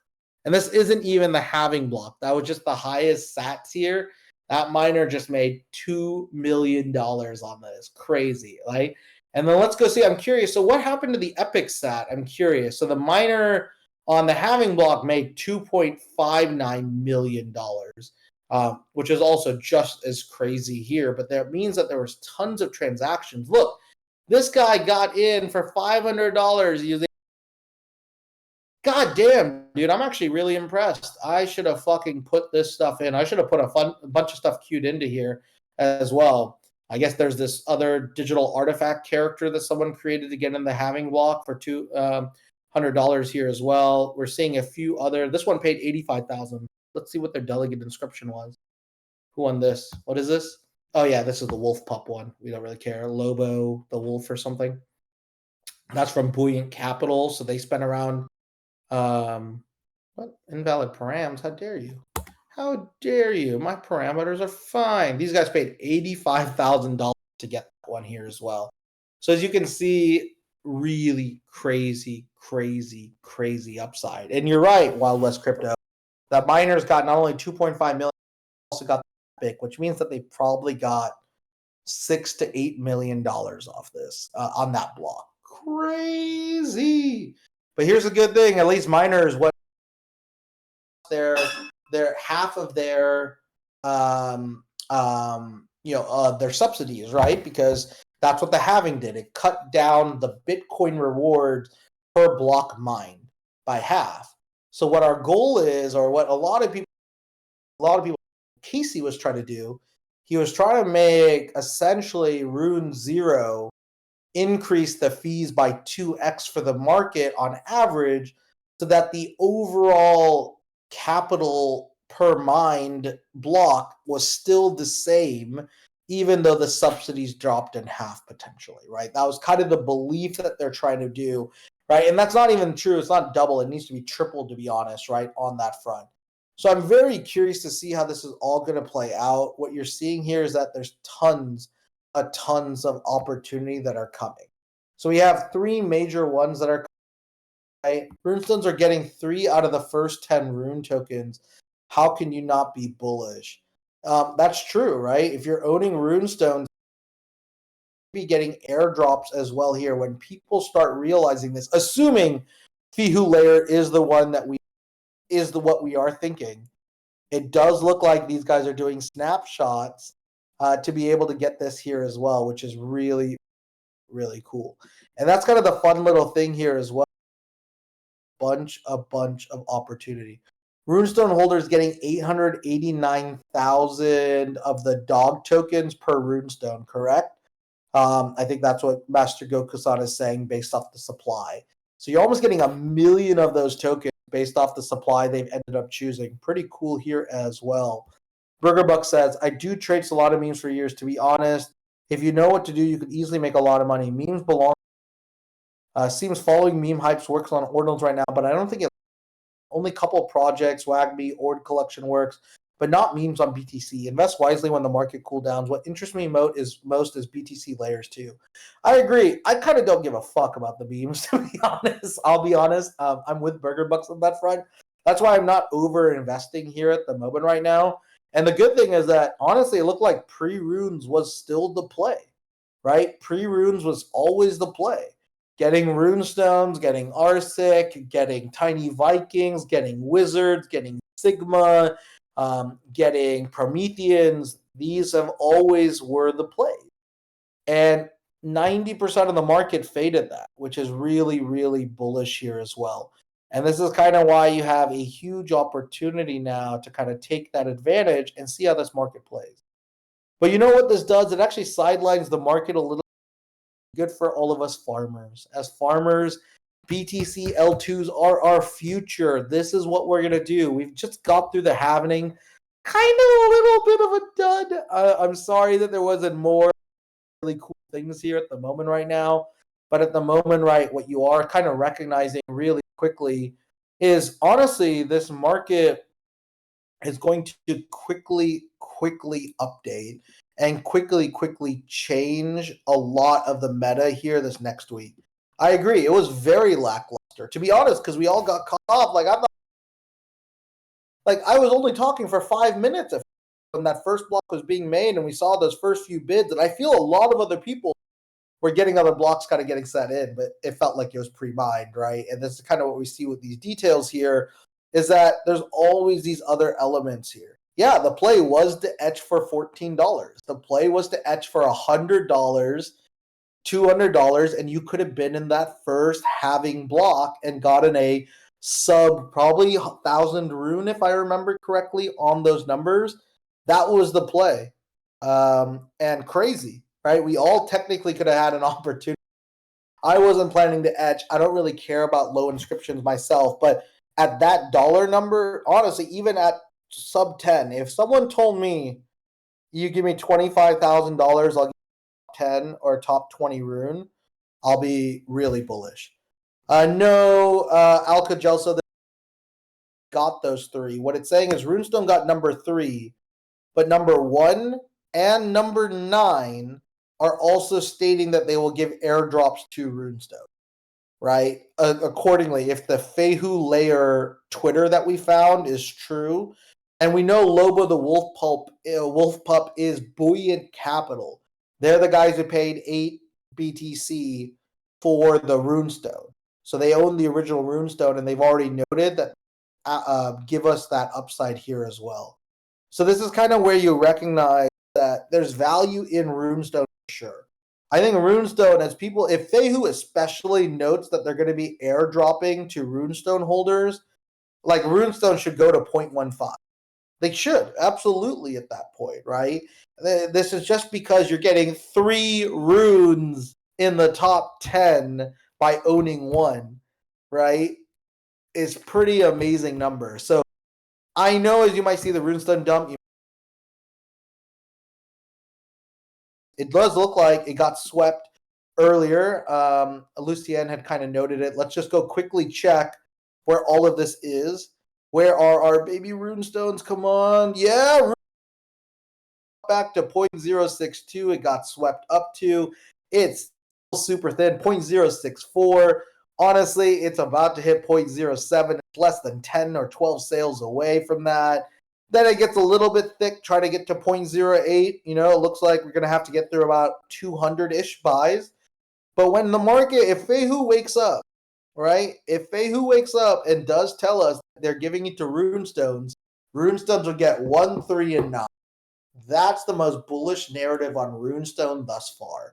So that's kind of why I'm holding my Runestones through this play.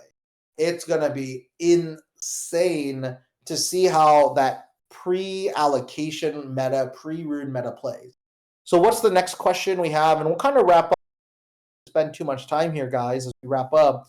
The next question is when are these people going to airdrop to us?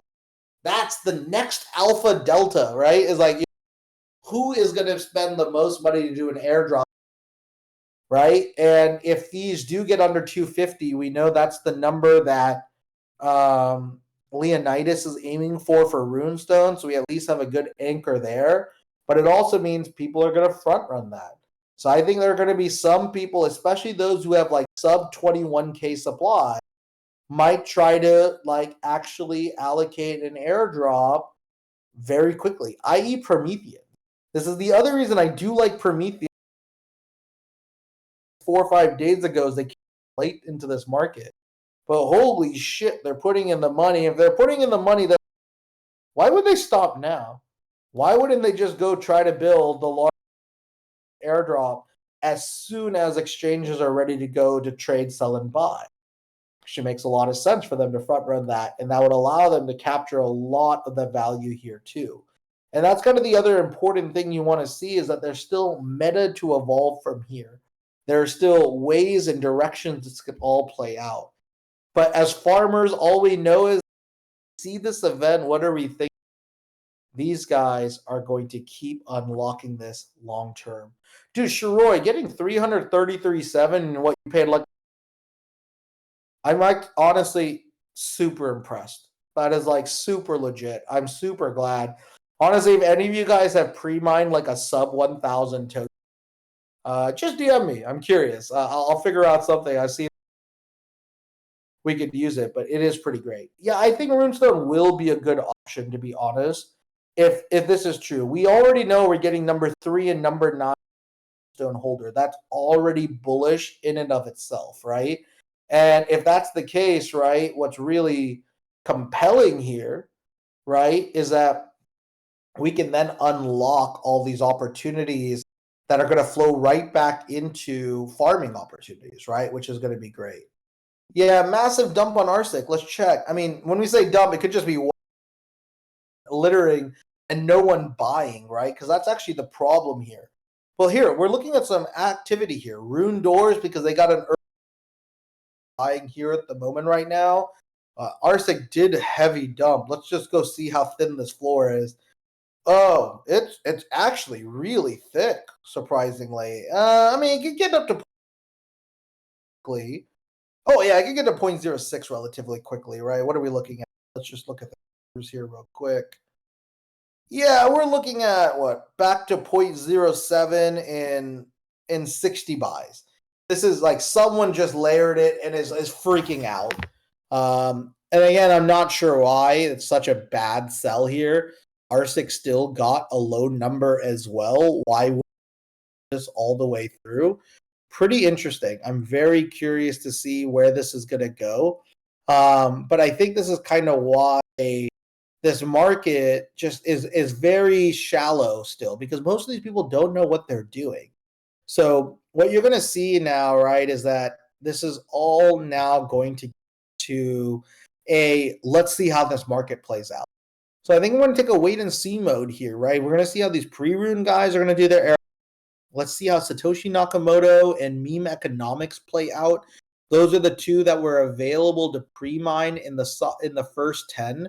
I'd really keep a close attention to both of those. Those will probably drive most of the value here to understand these early ones. And then I'd also just check, are there any other ones that are getting full buy action here as well? So we know uncommon goods, but honestly, I don't really see myself doing uncommon goods anytime soon. If you didn't get in the Providence in the first block or first early block, no real reason to get it now. Just wait till fees here. We're seeing a few other ones that could be Milestone Pups, which is a weird name. The best Rune Best. God, sounds like Melania Trump is trying to make her own ticker symbols here as well. The tickers Elsa. But as you can see, look at the concentration 10, right? Look at just the volume of mint here. But you can see very clearly, right? Provenance matters, right? This is all this is, right? This is kind of important here as well.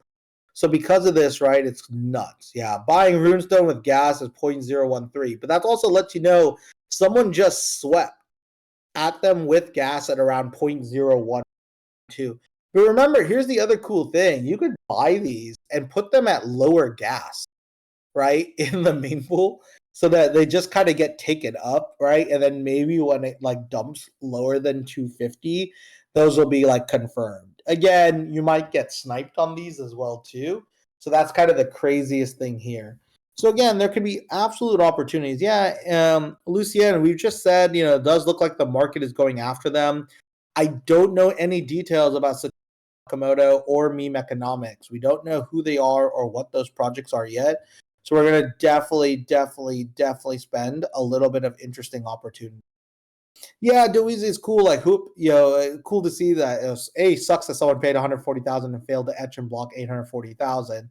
And then Hoop paid $14 and got the On-Chain Monkey rune etched in the halving block. I mean, dude, I think it's awesome that On-Chain Monkey gets this for cheap. But like, man, I want to see bullish statements from Danny. I don't want to see any like this kind of really soft shit. Sharoy, the guy there, that at HUUEP, that's Danny, the founder of OCM. That's his name, Danny backwards. Interestingly, Hupe, which is weird. Like if you actually show it in the mirror, it'll show as Danny. So that's who that is. And this is kind of the other thing, right? Is that you want people who will start sharing bullish elements if you're going to play the meme coin as well, right? And this is kind of the other thing, right? It's like, Danny struggles with this at OCM. OCM's like in a tough spot because I think they actually are one of the best builders in the market. They just communicate it really poorly. And I think Karma Stone is a very negative Like, especially also, why would you go be 10,000 people minting for money? It was $300, right? Why are these doing it when you know Danny's going to do his own runestone? Like, super bad economics here. So I hope that OCM could get back on the. I've had many one-to-one with Danny before in the past. Huge fan of him, but man, they just seem to be one off on the narrative. They're always there. They're always first, but they just can't get a consumer narrative because it just doesn't feel degen. And that sucks. I do hope he wins. I'm always rooting for the guy, but definitely want to see a little bit more. Honestly, they need like a chief community officer, like someone who could be external and degen as well. I think would help. I mean, honestly, that guy was. I'm still not sure exactly why he left. He's been great, but they need someone like that as well in the executive team. But I hope them best. But what we kind of see here with this entire rune play, right, is that just very simple. Kind of got us all excited, but at the same time, still gonna boom and bust. And why would we be surprised? Almost all this infrastructure is not even here, right? If we're looking at all this infrastructure, you realize there's better infrastructure right now being built for CBRC 20 with MotoSwap than there has been right now for runes, right? Which is kind of insane. Runes are going to catch up fast, and a lot of money and a lot of capital is going to come in here. But this is kind of the other major problem we're generally seeing, is that we're hyping up the opportunity here as well and kind of see where this is going. Looking at the fundraiser from Leonidas that raised, most prop number one isn't from Runestone. Oh, we already know the numbers via Runestone's number. Number two is definitely Prometheans as well too. So we actually already have a good understanding of how the top guys are playing out here as well. So guys, as we look at this market, right? Runes will take probably a few more days to kind of shift in the right position. Stay active within your sub community to see if there's anything worth aping. The truth is probably not a lot's going to be worth aping at these numbers here now. It is pretty crazy, right? When we look at current fees here, let's go to the current block and see where we're at. We're back over 1,000. We hit under 3 blocks, cleared really fast, and then it went straight up to 1,500, 1,800, 1,400. It is nuts. This is probably going to maintain for a bit, but I think it is going to slow down, right? And that's going to be another important thing here, right? It will slow down. And again, as you kind of scale here, you want to make sure you're absolutely ready for that next jump. But again, if you don't want to deal with any of these, don't deal with it. All you have to do is you could either get ordinal-based assets, or you could be looking at BTC L2s that are coming out alongside those layers too. So we're hoping that this is going to be it. Tools are going to be working here as well. We hope Fihu layer, this might be Fihu layer is what it seems like it will be, as most people are noting it thus far, right? It's cool is that this would be a technical protocol that won rune number one. That could be really fascinating. We'd want to know how they're allocating, but what it also means is, fuck yeah, that should be a farming campaign, right? There should probably be something coming here as well. We actually already talked about farming L2s already. Do more as well later this upcoming week. We'll probably take like the days, this weekend off, kind of just reset. Like, I'm dead. This is like my 7th hour of live calls today. So as you know, like, I'm probably tired, but again, if anything else comes up, I'll be here live and I'll be communicating here with you guys as we go. But these are all kind of straightforward. Migs, you're saying they're taking names and where are they taking names and wallets at Fihu Layer? Is it at their actual website here? What are the names and wallets we're taking? I'm curious what. Yeah, I think you just want to be. Oh, this is the Discord. Yeah. I don't know if this is real. This could be a scam. Just make sure that if you're going into this, this is probably where you want to use your Discord, or at least join the Discord here. Let me go through it real quick. I'm curious. I will use it here as well, and be able to do it here too. All right. I'm in the Discord. Hello. I am real person. I promise. Verify me pyro bit, I guess, is what I'm doing. And there's quite a few pyro bits that you have to tag, which is great. So I'm just gonna tag them all. So dick. Okay, hopefully they'll let us in. Okay, welcome. I don't have permission there. Prelude, X alerts, help desk. So they have to what, manually verify us?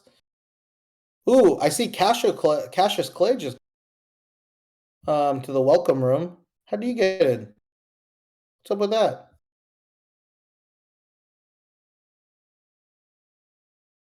Oh, the verification process. A task is as for Pyrobit Network, and Pyro authenticate worthy, much like a trusty sword passed down, much like a delectable taco topped with the finest ingredients. What the fuck? But at least this is the right bot. So I guess we just have to hit this thing and tell it verify us with the right color. And maybe we'll get verified. I don't know. Does it verify me? Does it do anything? We might just be hitting this here so hard because all those. Yeah, it looks like I see Johan, and added in Conwick, Lorem, tons of our community members, TVI, great. And then, they're tweeting the Fehu Lair app bot, but it's not their official bot. This could definitely still be a rug. Just make sure it's not here. I'm not sure exactly what this process is going to be. But Pyrobit, Dweezy just got in. Welcome to Pyrobit. But it's not giving you another role. It just says you're humans, right? But why is it welcoming you? I'm curious. All right. I don't even know what I'm doing here, but welcome to the shit show that will be Discord here. Hope you guys get in. Yeah, fees on BTC remind me of other side. It was over 2,000 gas just a minute. Then we all know NFT market goes down dramatically. Yeah, I think it's a little bit different, right? I mean, I don't think it's going to be a liquidity suck. Thank God. What we're really seeing, like sucking $100 million in fees, is going to be pretty. $130 million in fees at the end of the market cycle was always going to be killer for other side. A lot of people expected that to happen. To be very honest. But yeah, we do see something here very similar. I don't think this is a BT. I know a few people have noted that. That's nowhere near this. But don't get me wrong, I'm not getting caught spending my valuable sats on a bunch of high fees at the moment. That's not where I want to be losing my when I'm compounding up. We all have too much advantage of being here right now in this market. So every precious sat you have, protected at all costs, right? Use it when you only have utmost conviction, or you have the ability to risk it as well. Only risk what you can lose. But again, we stack sats here. That's our goal. That's what this also just proves. That's why I'm not even like, I didn't even have to be able to do early low inscription numbers for runes, because in the end it didn't really matter. If I want to have an ability to do a token, I'm going to launch it correctly with the right supply, right tools, right availability, accessibility, where it wouldn't be gassed up.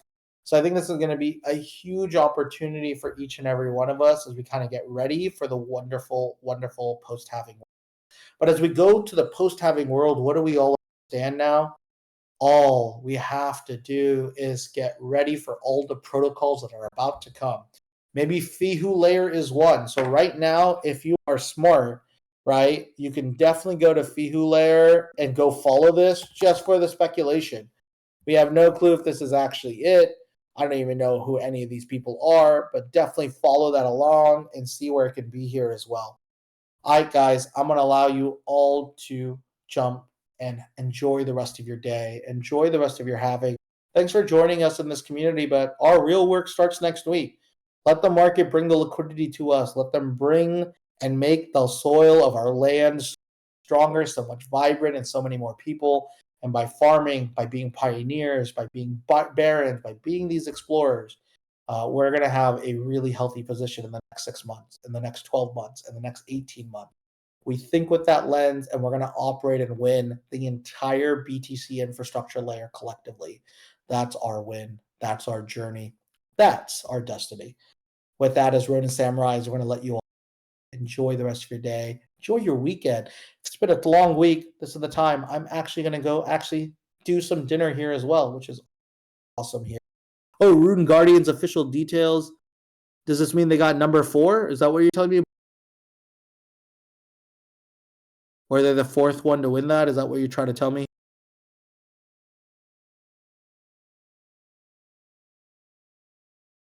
Are you saying block 4 or rune 4? I don't know what Elegy is saying. All right, let me just look at this last thing. I guess he's meaning that they're the number 4 rune, so that would be the Runex token, is what you're saying is Rune Guardians? Nope, block 4, not rune 4.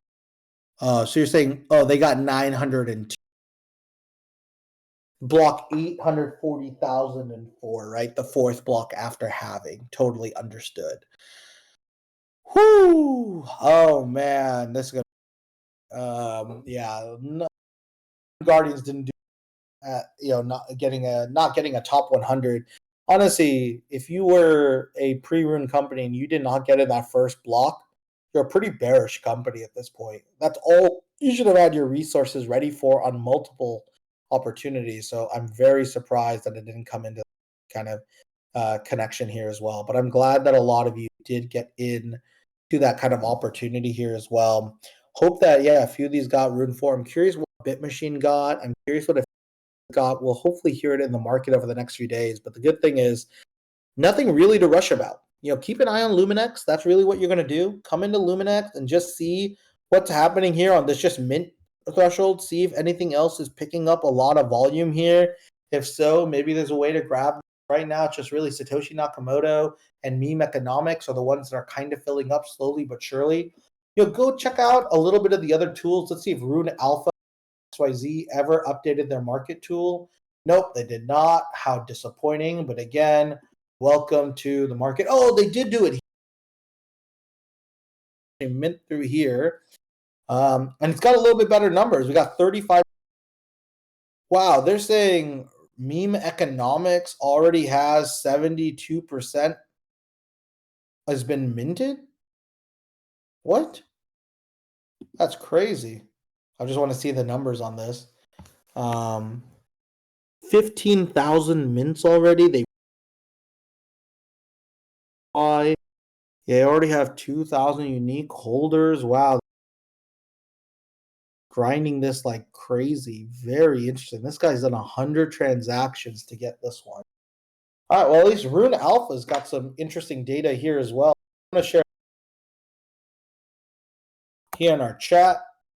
And then the other one I'll show you is Rune Mine as well. But again, this one's a little outdated and it's not showing. And then lastly, we always want to keep an eye on Luminex because that's where we're minting. Did this ever update? Oh, this did update, and goddamn, look versus is. So you could also with X versus here at the moment, right? And goddamn, this looks just like BRC20, which is really disappointing here as well. You could mint, and then also people, I think Gokusan was saying that Unibot is was it Unibot? What am I? Unibot, you could trade. No, it's not Unibot. Unisat. See, this is where my mind starts. Like all these numbers, are crazy. So let's go to Unisat real quick. Let's just see where their marketplace is. Marketplace, baby, give me some runes up in. Oh, here I gotta click runes on the top right. They only show me uncommon goods. I want to. So you could actually buy some. You buy 100 of these. So this is where they're already traded, and you have a marketplace as well. Can I see the order history? Here we go. Sold. Wow, yeah, there's really nice. I'm curious how many sold. Not that many. So again, if you need liquidity, it looks like Unisat's got a market. So right now, you have Satoshi Nakamoto selling for $2, right? So it means that on every claim, you need to make isn't higher than that because you now have a floor here. They're trading at $2 a piece at the moment right now. It is a thin floor. If you buy these first five packages up, it could be up to $3 here as well. But this is where you could also start triangulating a little bit of value here as well on that front. Thanks for the alpha there, Master Goku-san. Always helpful, always ready to go. Always going to add you a Kyoshi ally as well. Thank you guys all for supporting, but I'm going to let you all go now. Enjoy your day. I'm going to even get a little bit of rest. I'm going to get some good food in me, and then hopefully we'll kind of see any other alerts. And feel free to drop if there's anything massive. You could always feel free to tag me, especially if you guys are rodent guys and you early days. Massively appreciate you guys. Definitely come in. With that, guys, we're going to let you all go. Enjoy your day. Chat soon. Bye-bye now.